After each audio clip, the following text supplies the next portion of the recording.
गा रहे हैं, जो नाचते हैं, जो पढ़ते हैं, जो लिखते हैं, ये देशद्रोही है। शायद लोग ये जानते नहीं कि 10 करोड़ औरतां किसानी नाल जुड़ियां हुई हैं इस सेंसस के मुताबिक। ਸਤਿ ਸ਼੍ਰੀ ਅਕਾਲ ਜੀ। ਟੀਵੀ ਪੰਜਾਬ ਲਈ ਮੈਂ ਦਵੀ ਦਵਿੰਦਰ ਕੌਰ। 17 ਸੈਕਟਰ ਚੰਡੀਗੜ੍ਹ ਦੇ ਪਲਾਜ਼ਾ ਵਿੱਚ ਬਹੁਤ ਵੱਡਾ ਇਕੱਠ ਵੱਖ-ਵੱਖ ਵਰਗਾਂ ਦੇ ਲੋਕਾਂ ਦਾ ਜੁੜਿਆ ਹੋਇਆ ਹੈ। ਹਰੀਆਂ ਪੀਲੀਆਂ ਝੰਡੀਆਂ ਤੁਹਾਨੂੰ ਕਿਸਾਨੀ ਦੇ ਹੱਕ ਵਿੱਚ ਅਤੇ 3 ਨਵੇਂ ਖੇਤੀ ਕਾਨੂੰਨਾਂ ਦੇ ਵਿਰੋਧ ਵਿੱਚ ਨਾਰਿਆਂ ਬੈਨਰ ਲੱਗੇ ਹੋਏ ਦਿਸ ਸਕਦੇ ਹਨ। ਲੋਕ ਪੂਰੀ ਤਰ੍ਹਾਂ ਡਟੇ ਹੋਏ ਹਨ ਅਤੇ ਰੱਜ ਕੇ ਉਹ ਕਾਨੂੰਨਾਂ ਦੀ ਖਿਲਾਫਤ ਕਰ ਰਹੇ ਹਨ। ਇਸੇ ਵੇਲੇ ਆਪਾਂ ਗੱਲਬਾਤ ਕਰਦੇ ਹਾਂ ਪ੍ਰੋਫੈਸਰ ਮਨਜੀਤ ਸਿੰਘ, ਪੰਜਾਬ ਯੂਨੀਵਰਸਿਟੀ ਵਿੱਚ ਸੋਸ਼ੀਓਲੋਜੀ ਦੇ ਪ੍ਰੋਫੈਸਰ ਰਹੇ ਨੇ ਅਤੇ ਵਿਸ਼ਲੇਸ਼ਣਕਾਰ ਨੇ ਬਹੁਤ ਵੱਡੇ, ਕਾਫੀ ਐਕਟਿਵ ਤੇ ਸਰਗਰਮ ਭੂਮਿਕਾ ਨਿਭਾ ਰਹੇ ਨੇ। ਉਹ ਆਪਣੀ ਇਸ ਵੇਲੇ ਸਮਾਜ ਵਿੱਚ ਜੋ ਉਹਨਾਂ ਦੀ ਬਣਦੀ ਹੈ ਇੱਕ ਸਮਾਜ ਸ਼ਾਸਤਰੀ ਦੀ ਜਿਹੋ ਜਿਹੀ ਭੂਮਿਕਾ ਹੁੰਦੀ ਹੈ ਉਹ ਨਿਭਾ ਰਹੇ ਨੇ। ਮਨਜੀਤ ਸਿੰਘ ਜੀ, ਟੀਵੀ ਪੰਜਾਬ ਤੇ ਤੁਹਾਡਾ ਸਵਾਗਤ ਹੈ ਜੀ। ਸਤਿ ਸ਼੍ਰੀ ਅਕਾਲ। ਬਹੁਤ ਬਹੁਤ ਧੰਨਵਾਦ ਜੀ। ਤੁਸੀਂ ਹੁਣ ਇਹ ਦੱਸੋ ਕਿ ਸੁਪਰੀਮ ਕੋਰਟ ਦੀ ਇਸ ਕਿਸਮ ਦੀ ਦਖਲ ਅੰਦਾਜ਼ੀ ਤੋਂ ਮਗਰੋਂ ਗੱਲਬਾਤ ਦੇ ਬਹੁਤ ਸਾਰੇ ਗੇੜ ਕਿਸਾਨਾਂ ਦੇ ਤੇ ਸਰਕਾਰ ਦੇ ਹੋ ਚੁੱਕੇ ਨੇ, ਉਹਨਾਂ ਦੇ ਵਿਚਾਲੇ, ਤੇ ਸੁਪਰੀਮ ਕੋਰਟ ਨੇ ਹਾਲ ਦੀ ਘੜੀ ਅੰਤਰਿਮ ਰੋਕ ਲਾਈ ਹੈ ਤਿੰਨੇ ਕਾਨੂੰਨ ਲਾਗੂ ਹੋਣ ਤੇ। ਪਰ ਨਾਲ ਦੀ ਨਾਲ ਜੋ ਕਮੇਟੀ ਬਣਾਈ ਹੈ ਤੇ ਜੋ ਕਮੇਟੀ ਵਿੱਚ ਮੈਂਬਰ ਲਏ ਹਨ ਉਹਨਾਂ ਤੇ ਉਹ ਸ਼ਰੇਆਮ ਹੀ, ਉਹਨਾਂ ਤੇ ਦੋਸ਼ ਨਹੀਂ, ਉਹ ਸ਼ਰੇਆਮ ਹੀ ਇਹਨਾਂ ਕਾਨੂੰਨਾਂ ਦੇ ਹੱਕ ਵਿੱਚ ਲਿਖਦੇ ਰਹੇ ਹਨ। ਤੇ ਹੁਣ ਤੁਸੀਂ ਕੀ ਸੋਚਦੇ ਹੋ ਕਿ ਸੰਘਰਸ਼ ਕਿਸ ਦਿਸ਼ਾ ਵਿੱਚ ਜਾਵੇਗਾ, ਕਿਹੋ ਜਿਹਾ ਰੁਖ ਅਖਤਿਆਰ ਕਰੇਗਾ? ਦੇਖੋ, ਇੱਕ ਤੇ ਗੱਲ ਤੁਸੀਂ ਸ਼ਬਦ ਠੀਕ ਵਰਤਿਆ ਕਿ ਸੁਪਰੀਮ ਕੋਰਟ ਦੀ ਦਖਲਅੰਦਾਜ਼ੀ ਤੇ ਹਮੇਸ਼ਾ ਮਾੜੀ ਗੱਲ ਹੁੰਦੀ ਹੈ। ਉਹਨਾਂ ਨੂੰ ਨਹੀਂ ਸੀ ਦਖਲਅੰਦਾਜ਼ੀ ਕਰਨੀ ਚਾਹੀਦੀ। ਇੱਕ ਮੂਵਮੈਂਟ ਚੱਲ ਰਹੀ ਹੈ, ਤੁਸੀਂ ਵਿੱਚ ਪੰਗਾ ਕਾਹਨੂੰ ਲੈਂਦੇ ਆ? ਤੁਹਾਡੇ ਕੋਲ ਗਏ ਆ ਉਹ ਇਨਸਾਫ ਲੈਣ ਲਈ, ਜਿਹੜੇ ਲੈਣ ਜਾਂਦੇ ਆ ਉਹਨਾਂ ਦੇ ਤੇ ਤੁਸੀਂ ਛੌਡੇ ਲਾ ਦਿੰਦੇ ਆ। ਜਾਣੀ ਵਕੀਲ ਜੋ ਮਹਾਤਮਾ ਗਾਂਧੀ ਨੂੰ, ਮੈਂ ਹੁਣੇ ਉਹਦਾ ਹਿੰਦ ਸਵਰਾਜ ਦੁਬਾਰਾ ਪੜ੍ਹ ਰਿਹਾ ਸੀ, ਜਿੰਨਾ ਉਹ ਇਹਨਾਂ ਦੇ ਵਿਰੁੱਧ ਬੋਲਦਾ, ਖੁਦ ਵਕੀਲ ਸੀਗਾ ਉਹ ਇਸ ਕਰਕੇ ਹੋਰ ਵੀ ਸੋਲਿਡ ਢੰਗ ਦੇ ਬੋਲਦਾ ਸੀ। ਉਹਨਾਂ ਨੂੰ ਪਤਾ ਸੀ ਵਿਚਲੀਆਂ ਗੱਲਾਂ। ਹਾਂ, ਵੀ ਜਦ ਉਹ ਤੁਹਾਡੇ ਕੋਲ ਗਏ ਨਹੀਂ ਹੈਗੇ ਕਿਸੇ ਵੀ, ਨਾ ਉਹ ਵਕੀਲਾਂ ਦੇ ਵੱਸ ਪਏ, ਉਹਨਾਂ ਵਕੀਲਾਂ ਦੇ ਜਿਹੜੇ ਪੈਸੇ ਵਾਲੇ ਆ, ਬਾਕੀ ਤੇ ਉਹਨਾਂ ਦੇ ਸਾਥੀ ਵਕੀਲ ਤੇ ਉਹਨਾਂ ਦਾ ਸਾਥ ਦੇ ਰਹੇ ਆ, ਬਿਲਕੁਲ ਨਾਲ ਖੜੇ ਹੈਗੇ ਆ।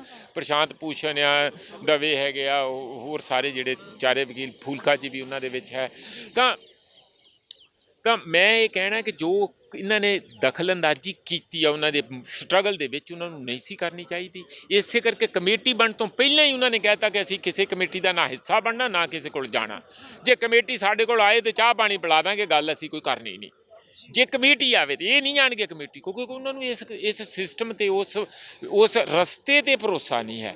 ਕੋਰਟਾਂ ਇਹਨਾਂ ਕੋਲ ਆਪਣੇ ਤੇ ਕੇਸ ਮੁੱਕਦੇ ਨਹੀਂ ਹੈ, ਨਵੇਂ ਕੇਸ ਦੇ ਵਿੱਚ ਗਿੱਲਾ ਪੀਣ ਪਾ ਕੇ ਬਹਿ ਜਾਣਗੇ ਲੋਕ। ਉਹ ਨਹੀਂ ਜਾਣਾ ਚਾਹੁੰਦੇ ਕੋਰਟਾਂ ਦੇ ਵਿੱਚ। ਇੱਕ ਉਹਨਾਂ ਦਾ ਮੈਂਬਰ ਸਾਥੀ ਗਿਆ ਸੀ ਅੱਜ ਤੋਂ 2.5 ਮਹੀਨੇ ਪਹਿਲਾਂ, ਉਹਨਾਂ ਫੱਟ ਦੇਣੀ ਉਹਨੂੰ ਉਸੇ ਵੇਲੇ ਦੰਡਿਤ ਕੀਤਾ ਸੀਗਾ, ਮੀਟਿੰਗਾਂ ਤੋਂ ਬਾਹਰ ਰੱਖਿਆ, ਸਸਪੈਂਡ ਕੀਤਾ ਸੀਗਾ ਇਸ ਮੂਵਮੈਂਟ 'ਚੋਂ ਕਿ ਤੂੰ ਗਿਆ ਕੀ ਕੋਰਟ 'ਚ ਲੈਣ। ਇਹ ਕੋਰਟ ਨੂੰ ਉਦੋਂ ਨਹੀਂ ਸਮਝ ਪਈ ਕਿ ਉਹ ਤਾਂ ਸਾਡੇ ਤੋਂ 100 ਕੋ ਦੂਰ ਜਾਣਾ ਚਾਹੁੰਦੇ ਆ, ਅਤੇ ਇਹ ਵਿੱਚ ਜਾ ਕੇ ਆਪਣੀਆਂ ਫੈਸਲੇ ਤੇ ਵਿਜ਼ਡਮ ਉਹਨਾਂ ਨੂੰ ਦੱਸਣੀਆਂ ਚਾਹੁੰਦੇ ਕਿ ਸਾਡੇ ਕੋਲ ਹੈ। ਕਿਹੜੀ ਵਿਜ਼ਡਮ ਇਹਨਾਂ ਕੋਲ ਹੈ ਜਿਹੜੀ ਮੋਦੀ ਕੋਲ ਨਹੀਂ ਹੈਗੀ? ਜੇ ਮੋਦੀ ਫੇਲ ਹੈ ਤਾਂ ਤੁਸੀਂ ਉਹਦੇ ਨਾਲੋਂ ਡਬਲ ਫੇਲ ਹੈ। ਇਸ ਲਈ ਜੋ ਕੁੱਲ ਹੋਇਆ, ਜਿਹੜੀ ਤੁਸੀਂ ਗੱਲ ਕਹਿੰਦੇ ਆ ਕਮੇਟੀ ਦਾ, ਜਿਹੜੀ ਬਿਲਕੁਲ ਉਹ ਤੇ ਹਰ ਟੀਵੀ, ਹਰ ਬੰਦਾ ਉਸੇ ਵੇਲੇ ਕਹਿਣ ਲੱਗ ਪਿਆ। ਸ਼ੌਕ ਗੁਲਾਟੀ ਨੂੰ ਕੌਣ ਨਹੀਂ ਜਾਣਦਾ? ਇੱਥੇ ਜਿਹੜੇ ਸਾਡੇ ਇੱਥੋਂ ਗਏ ਆ ਮਾਨ ਸਾਹਿਬ, BKU ਵਾਲੇ, ਉਹਨਾਂ ਨੂੰ ਕੌਣ ਨਹੀਂ ਜਾਣਦਾ? ਇਸ ਲਈ ਇਹ ਜਿਹੜੀ ਕਮੇਟੀ ਆ ਬਣਾਈ ਤੇ ਇਸ ਕਰਕੇ ਕਿ ਮਸਲੇ ਦਾ ਹੱਲ ਕੱਢ ਕੇ ਦੱਸੂਗੀ, ਮੀਡੀਏਟ ਕਰੂਗੀ। ਪਰ ਇਹ ਮਸਲੇ ਦੀ ਪ੍ਰੋਬਲਮ ਦੀ ਜੜ ਆ ਇਹ ਕਮੇਟੀ। ਇਹੀ ਆਪਣੇ ਲਿਖ ਕੇ ਇਹੋ ਜਿਹੇ ਪੁੱਠੀਆਂ ਸਿੱਧੀਆਂ ਮੋਦੀ ਨੂੰ ਤੇ ਮੋਦੀ ਦੇ ਹੋਰ ਨਾ ਜਿਹੜੇ ਉਹਨਾਂ ਦੇ ਨੀਤੀ ਯੋਗ ਵਾਲੇ, ਉਹਨਾਂ ਨੂੰ ਪੜ੍ਹਾ ਕੇ ਗੱਲਾਂ ਤੇ ਪੁੱਠੇ ਪਾਸੇ ਉਹਨੂੰ ਲਾਇਆ ਤੇ ਇਹ ਕਾਨੂੰਨ ਆਏ। ਇਸ ਲਈ ਜਿਹੜੇ ਇਹ ਕਾਨੂੰਨ ਬਣਵਾਉਣ ਵਾਲੇ ਆ, ਉਹਨਾਂ ਦੀਆਂ ਸਿਫਤਾਂ ਕਰਨ ਵਾਲੇ ਆ, ਚਾਹੇ ਲਿਖਤੀ ਤੌਰ ਤੇ ਉਹ ਹੁਣ ਇਹ ਮਸਲੇ ਦਾ ਹੱਲ ਕਰਨਗੇ। ਕਿਹੜਾ ਐਡਾ ਬੇਵਕੂਫ ਕਿਸਾਨ ਆ ਕਿ ਇਹਨਾਂ ਦੇ ਸਾਹਮਣੇ ਪੇਸ਼ ਹੋ ਜੂ ਜਾਂ ਇਹਨਾਂ ਦੀ ਗੱਲ ਸੁਣੂਗਾ?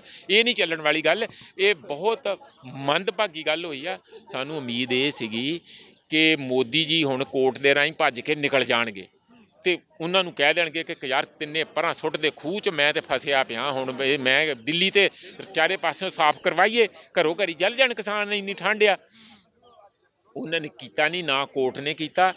ਇਹ ਕੱਲ੍ਹ ਮੈਂ ਇਹ ਗੱਲ ਕਹੂੰਗਾ ਕਿ ਬਹੁਤ ਮਾੜਾ ਦਿਨ ਨਿਕਲਿਆ ਇਸ ਲਈ ਕਿ ਸਰਕਾਰ ਤੇ ਪਹਿਲਾਂ ਹੀ ਭਰੋਸਾ ਨਹੀਂ ਲੋਕਾਂ ਨੂੰ।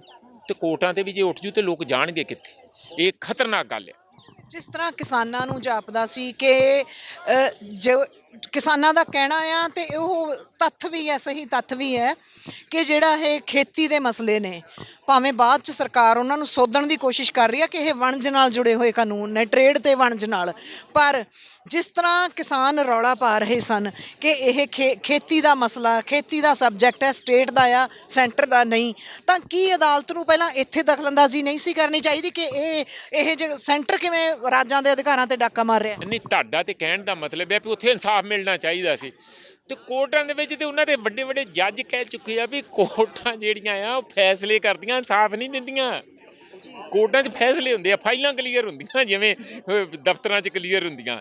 ਇਹ ਹਾਲਤ ਕੋਰਟਾਂ ਦਾ ਹਾਲ ਅਸੀਂ ਕੀ ਦੱਸਣਾ, ਉਹ ਖੁਦ ਹੀ ਦੱਸੀ ਜਾਂਦੇ ਆ।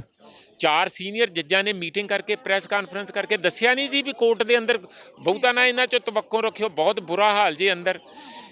ਹੁਣ ਕੀ ਕਰਦੀਆਂ ਸਰਕਾਰਾਂ ਕਿ CJI ਨੂੰ ਆਪਣੀ ਜੇਬ 'ਚ ਪਾ ਲੈਂਦੀਆਂ, ਬਾਕੀ ਕੋਰਟ ਸਾਰੀ ਆਪਣੇ ਆਪ ਹੀ ਉਹਨਾਂ ਦੇ ਵੱਸ 'ਚ ਆ ਜਾਂਦੀ, ਕਿਉਂਕਿ CJI ਨੇ ਬਹੁਤ ਕੁਝ, ਕਿਸ ਜੱਜ ਨੂੰ ਕਿਹੜੀ ਫਾਈਲ ਪਹੁੰਚਾਉਣੀ ਆ, ਉਹਨਾਂ ਨੇ ਇਹ ਗੱਲ ਦਾ ਫੈਸਲਾ ਕਰਨਾ ਹੁੰਦਾ।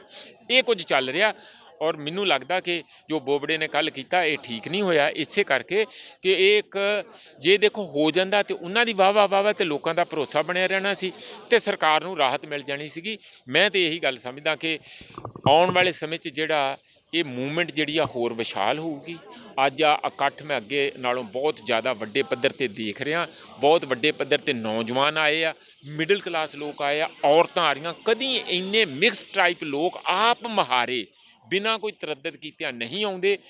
ਔਰ ਇੱਕ ਪਾਸੇ ਤੇ ਲੋਹੜੀ ਦੇ ਨਾਂ ਦੇ ਉੱਤੇ, ਲੋਹੜੀ ਵਾਲੇ ਦਿਨ ਉਸ ਨਵੀਂ ਪੈਦਾ ਹੋਈ ਧਰਾਤਲ 'ਚੋਂ ਸ਼ਕਤੀ ਦਾ, ਲੋਕ ਸ਼ਕਤੀ ਦਾ ਜਸ਼ਨ ਮਨਾ ਰਹੇ ਆ, ਸਕਿੱਟ ਹੋ ਰਹੇ ਆ, ਪਲੇ ਹੋ ਰਹੇ ਆ, ਗੀਤ ਗਾਏ ਜਾ ਰਹੇ ਆ, ਇਨਕਲਾਬ ਦੇ ਨਾਅਰੇ ਲੱਗ ਰਹੇ ਆ। ਔਰ ਦੂਜੇ ਪਾਸੇ ਨਾਲ ਹੀ ਉਹ ਜਿਹੜੇ ਤਿੰਨੇ ਕਾਨੂੰਨ ਆ ਉਹਨਾਂ ਨੂੰ ਸਾੜ ਕੇ ਮੋਦੀ ਨੂੰ ਸੁਨੇਹਾ ਭੇਜਦੇ ਆ ਵੀ ਆਹ ਲੈ ਲਾ, ਚੱਕ ਲਾ ਆਪਣੇ ਕਾਨੂੰਨ, ਅਗਨ ਭੇਟ ਕਰਤੇ, ਹੋਰ ਨਵੇਂ ਬਣਾ।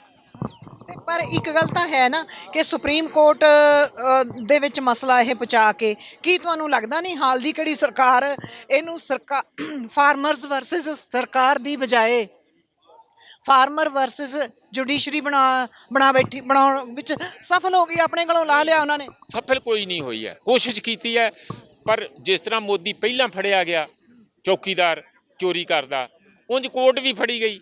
ਇਹ ਰਸਤਾ ਠੀਕ ਨਹੀਂ ਸੀ। ਜੇ ਉਹਨਾਂ ਨੇ ਇਸ ਰਸਤੇ ਸਰਕਾਰ ਨੇ ਜਾਣੇ, ਦੇਖੋ ਕਿਸਾਨ ਤੇ ਗਏ ਨਹੀਂ ਕੋਰਟ 'ਚ, ਸਰਕਾਰ ਨੇ ਅਸਲ ਵਿੱਚ ਉਹਨਾਂ ਕੋਲ ਕੋਈ ਵੀ ਨਹੀਂ ਗਿਆ ਕਿ ਸਾਨੂੰ ਤੁਸੀਂ ਇਹੋ ਜਿਹੇ ਕੋਈ ਵਰਡਿਕਟ ਦਿਓ ਜਾਂ ਕੋਈ ਸਾਨੂੰ ਇਨਸਾਫ ਦਿਓ। ਉਹਨਾਂ ਕੋਲ ਇੱਕ ਐਪਲੀਕੇਸ਼ਨ ਇਸ ਗੱਲ ਦੀ ਗਈ ਹੈ ਕਿ ਇਹਨਾਂ ਨੂੰ ਇੱਥੋਂ ਉਠਾਓ, ਸਾਨੂੰ ਪਬਲਿਕ ਨੂੰ ਇੱਥੇ ਲਾਂਘਾ ਜਿਹੜੀਆਂ ਸੜਕਾਂ ਆ ਤਕਲੀਫ ਹੋ ਰਹੀ ਆ ਚੱਲਣ ਫਿਰਨ ਦੀ। ਐਪਲੀਕੇਸ਼ਨ ਤੇ ਇਹ ਗਈ ਆ, ਉੱਥੇ ਉਹ ਫੈਸਲਾ ਇੱਧਰ ਨੂੰ ਲੈ ਗਿਆ, ਕਮੇਟੀਆਂ ਬਣ ਗਈਆਂ ਜੀ, ਆਹ ਹੋ ਗਿਆ, ਉੱਥੇ ਸਾਰਾ ਕੁਝ। ਉਹ ਕਿਸੇ ਨੇ ਜਾ ਕੇ ਇਹਨਾਂ ਤੋਂ ਮੰਗ ਵੀ ਨਹੀਂ ਕੀਤੀ। ਜੇ ਕੀਤੀ ਵੀ ਹੈਗੀ ਆ, ਕਿਸੇ ਤੋਂ ਅਪੀਲ ਪਵਾ ਲਈ ਜਾਂ ਕਿੱਦਾਂ ਕੁਝ ਕਰ ਲਿਆ, ਤਾਂ ਕਿਸਾਨ ਜਥੇਬੰਦੀਆਂ ਜਿਹੜੀਆਂ ਧਰਾਤਲ 'ਤੇ ਲੜਾਈ ਕਰ ਰਹੀਆਂ, ਜਿਹੜਾ ਸਾਰਾ ਮਸਲਾ ਖੜਾ ਉਹਨਾਂ 'ਚੋਂ ਤਾਂ ਇੱਕ ਵੀ ਨਹੀਂ ਗਿਆ।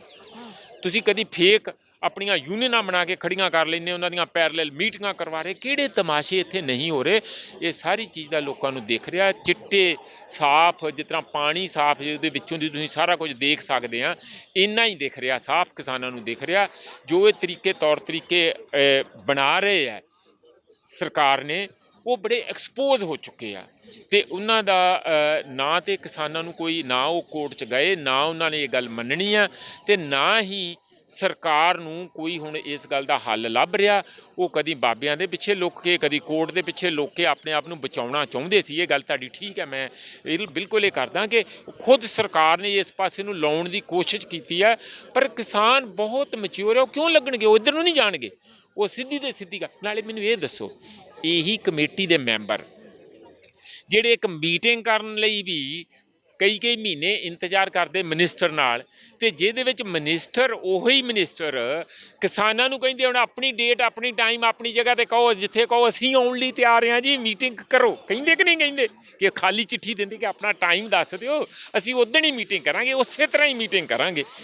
ਤੇ ਉਹ ਇਹਨਾਂ ਕਮੇਟੀਆਂ ਦੇ ਸਾਹਮਣੇ ਪੇਸ਼ ਹੋਣਗੇ, ਉਹ ਆਪਣਾ ਸਟੇਟਸ ਇੰਨਾ ਲੋ ਕਰਨਗੇ। ਇਹ ਗੱਲ ਦੀ ਬੋਬੜੇ ਨੂੰ ਨਹੀਂ ਸਮਝ ਪਈ। ਇਸ ਲਈ ਇਹ ਕੋਈ ਸਾਰੀ ਗੱਲ ਦਾ ਬੜਾ ਜਲੂਸ ਨਿਕਲਿਆ ਔਰ ਸੁਪਰੀਮ ਕੋਰਟ ਨੇ ਸੁਪਰੀਮ ਗੱਲ ਇਹ ਨਹੀਂ ਕੀਤੀ, ਨਾ ਕੋਈ ਸੁਪਰੀਮ ਸੋਚ ਦਾ ਪ੍ਰਗਟਾਵਾ ਕੀਤਾ। ਇਹ ਗੱਲ ਨੂੰ ਉਲਝਾਇਆ ਸੁਲਝਾਇਆ ਨਹੀਂ। ਫਿਰ ਹੁਣ ਕਾਨੂੰਨ ਜਿਸ ਤਰ੍ਹਾਂ ਦੀ ਗੱਲ ਹੋ ਗਈ ਹੈ, ਸਥਿਤੀ ਬਣ ਗਈ ਹੈ, ਤੇ ਹੁਣ ਕਿਸਾਨ ਸੰਘਰਸ਼ ਕਿਸ ਰੁਖ ਜਾਏਗਾ? ਕਿਉਂਕਿ ਮਤਲਬ ਕੇਂਦਰ ਨੇ ਤਾਂ ਸਰਕਾਰ ਸੁਪਰੀਮ ਕੋਰਟ ਨੂੰ ਵੀ ਵਿੱਚ ਲੈ ਆਂਦਾ।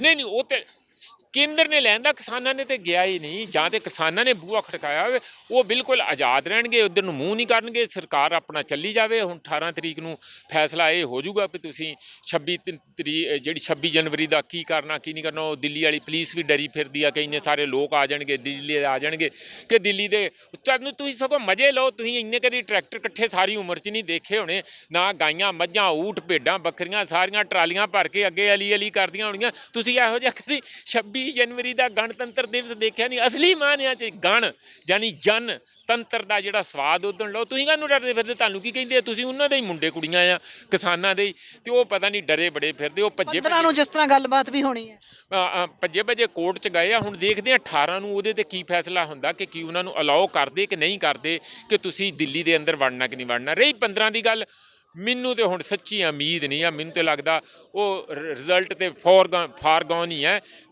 ਹੀ ਹੈਗੇ ਆ। ਬਹੁਤਾ ਕੋਈ ਉਹ 'ਚੋਂ ਵੀ ਨਿਕਲਣ ਵਾਲਾ ਲੱਗਦਾ ਨਹੀਂ ਹੈ, ਕਿਉਂਕਿ ਜੇ ਨਿਕਲਣਾ ਹੁੰਦਾ ਤੇ ਉਹ ਪਹਿਲੀਆਂ ਮੀਟਿੰਗਾਂ 'ਚ ਕਰ ਦਿੰਦਾ। ਪਰ ਇਹ ਜਿਹੜਾ ਇੱਕ ਚੋਰ ਬਾਰੇ ਕਹਾਣੀ ਹੈ, ਉਹਨੂੰ ਚੋਰ ਨੂੰ ਕਿਸੇ ਨੇ ਕਿਹਾ ਕਿ ਤੂੰ ਯਾਰ ਤੈਨੂੰ ਫੜਿਆ ਤੇ ਗਿਆ, ਸਜ਼ਾ ਤੇਰੀ ਇਹ ਜਾਂ ਤੇ 100 ਛਿੱਤਰ ਖਾ ਲਾ ਜਾਂ 100 ਗੰਢਾ ਖਾ ਲਾ। ਉਹਨੇ ਕਿਹਾ ਯਾਰ ਛਿੱਤਰ ਨਾਲ ਤੇ ਬੇਇੱਜ਼ਤੀ ਬੜੀ ਹੁੰਦੀ ਆ, 100 ਗੰਢਾ ਹੀ ਖਾ ਲੈਂਦੇ ਆ। ਜਦੋਂ 70-80 ਗੰਢੇ ਖਾ ਗਿਆ, ਅੱਖਾਂ ਆ ਗਈਆਂ ਬਾਹਰ, ਉਹ ਬੜਾ ਦੁਖੀ ਆ, ਕਹਿੰਦਾ ਯਾਰ ਇਹਦੇ ਨਾਲ ਤਾਂ ਚੰਗਾ 100 ਛਿੱਤਰ ਹੀ ਮਾਰ ਲਓ। ਇਹ ਕਿਤੇ ਸਰਕਾਰ ਨਾਲ ਉਹ ਹੀ ਨਾ ਗੱਲ ਹੋਵੇ ਵੀ ਹੁਣ ਤੁਸੀਂ ਜਿਹੜਾ ਵੇਲੇ ਸਿਰ ਮੌਕਾ ਸੀਗਾ ਉਹ ਖੰਜਾ ਕੇ ਤੁਸੀਂ ਹੋਰ ਆਪਣੀ ਹੁਣ ਤੇ 3 ਕਾਨੂੰਨ ਵਾਪਸ ਕਰਨੇ ਆ, ਫਿਰ ਸਰਕਾਰ ਤੋਂ ਹੀ ਹੱਥ ਧੋ ਕੇ ਬਹਿ ਜਾਓਗੇ ਤੇ ਇਹੋ ਜਿਹੀ ਗੱਲ ਨਾ ਹੋਵੇ। ਮੈਨੂੰ ਤੇ ਇਸ ਗੱਲ ਦਾ ਪੱਕਾ ਸ਼ੱਕ ਹੈ ਕਿ ਜੇ ਐਵੇਂ ਜ਼ਮੀਨ ਖਿਸਕਦੀ ਗਈ ਤੇ ਕੱਲ੍ਹ ਨੂੰ ਲੋਕ ਬੀਜੇਪੀ ਨੂੰ ਨਫ਼ਰਤ ਕਰਨ ਲੱਗ ਜਾਣਗੇ। ਨਫ਼ਰਤ ਇਹਨਾਂ ਦਾ ਨਾਂ ਨਹੀਂ ਸੁਣਨਗੇ। ਹੁਣ ਪੰਜਾਬ ਹਰਿਆਣੇ 'ਚ ਕਰਦੇ ਕਿ ਨਹੀਂ ਕਰਦੇ?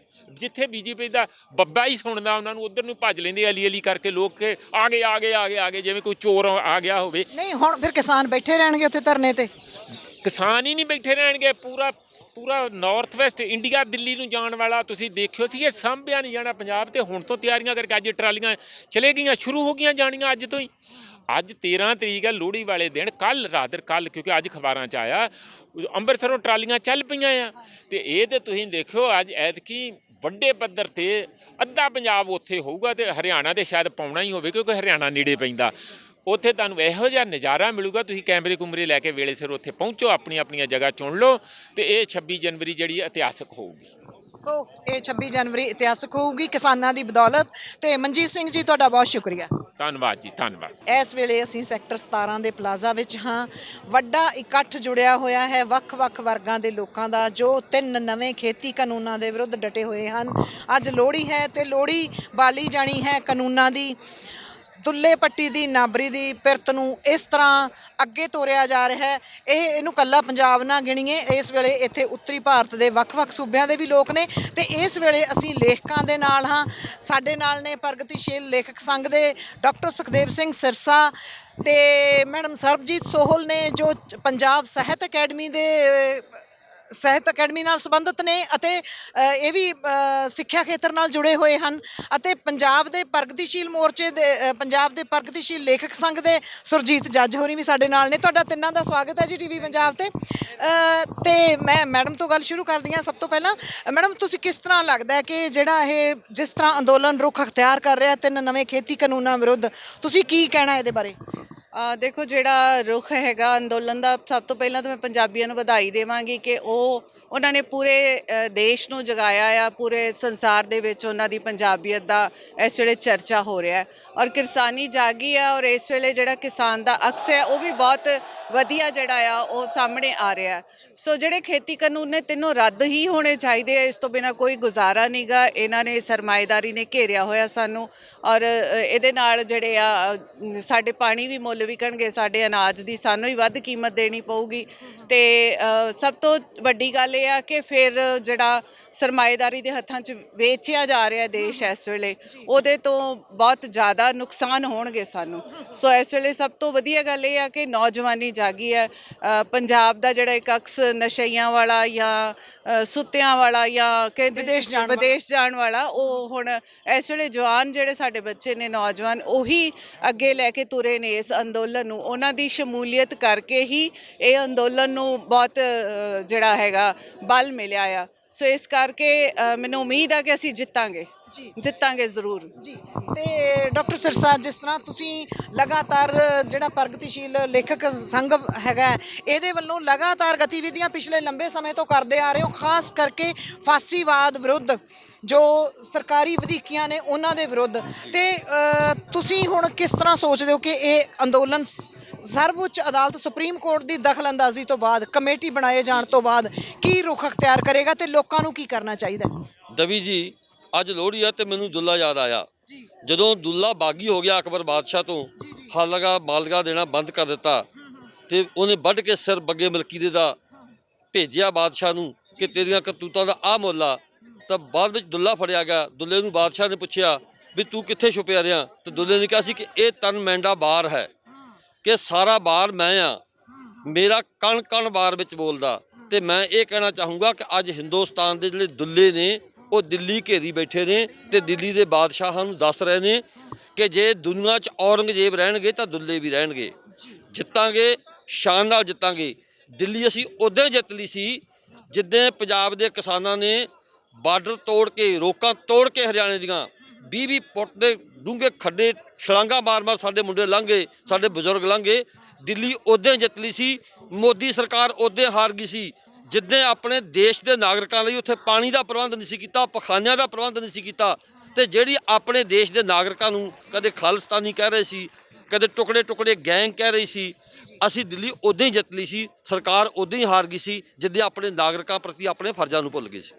ਸੋ ਡਾਕਟਰ ਸਿਰਸਾ ਦਾ ਮੰਨਣਾ ਹੈ ਕਿ ਸਰਕਾਰ ਉਦੋਂ ਹੀ ਹਾਰ ਗਈ ਸੀ ਜਦੋਂ ਉਹ ਲੋਕਾਂ ਵਿਰੁੱਧ, ਆਵਾਮ ਵਿਰੁੱਧ, ਕਿਰਤੀਆਂ ਵਿਰੁੱਧ ਇਹੋ ਜਿਹੀਆਂ ਸਾਜ਼ਿਸ਼ਾਂ ਉਹਨੂੰ ਰਚਣੀਆਂ ਪਈਆਂ ਸੀ ਇਹਨਾਂ ਦਾ ਅਕਸ ਨੂੰ ਢਾਹ ਲਾਉਣ ਲਈ, ਪਰ ਉਹ ਕਿੰਨਾ ਕੁ ਸਫਲ ਹੋਏ।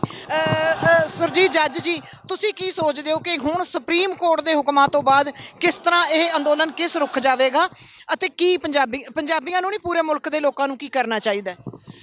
ਦੇਖੋ, ਇਹ ਹੁਣ ਤਾਂ ਸਾਨੂੰ ਪਤਾ ਹੀ ਹੈ ਕਿ ਸੁਪਰੀਮ ਕੋਰਟ ਅੱਗੇ ਤਾਂ ਥੋੜ੍ਹਾ ਬੜਾ ਓਹਲਾ ਸੀ, ਹੁਣ ਤਾਂ ਸਾਨੂੰ ਪਤਾ ਵੀ ਅਦਾਲਤਾਂ ਸਰਕਾਰ ਦੀਆਂ, ਉਹ ਰਿਟਾਇਰ ਹੁੰਦੇ ਜੱਜ ਨੂੰ ਲਿਆ ਸਕਦੇ ਆ ਰਾਜ ਸਭਾ 'ਚ, ਤੇ ਉਦੋਂ ਬਾਅਦ ਇਹਦੇ ਤਾਂ ਕੋਈ ਭੁਲੇਖਾ ਰਹਿ ਨਹੀਂ ਜਾਂਦਾ।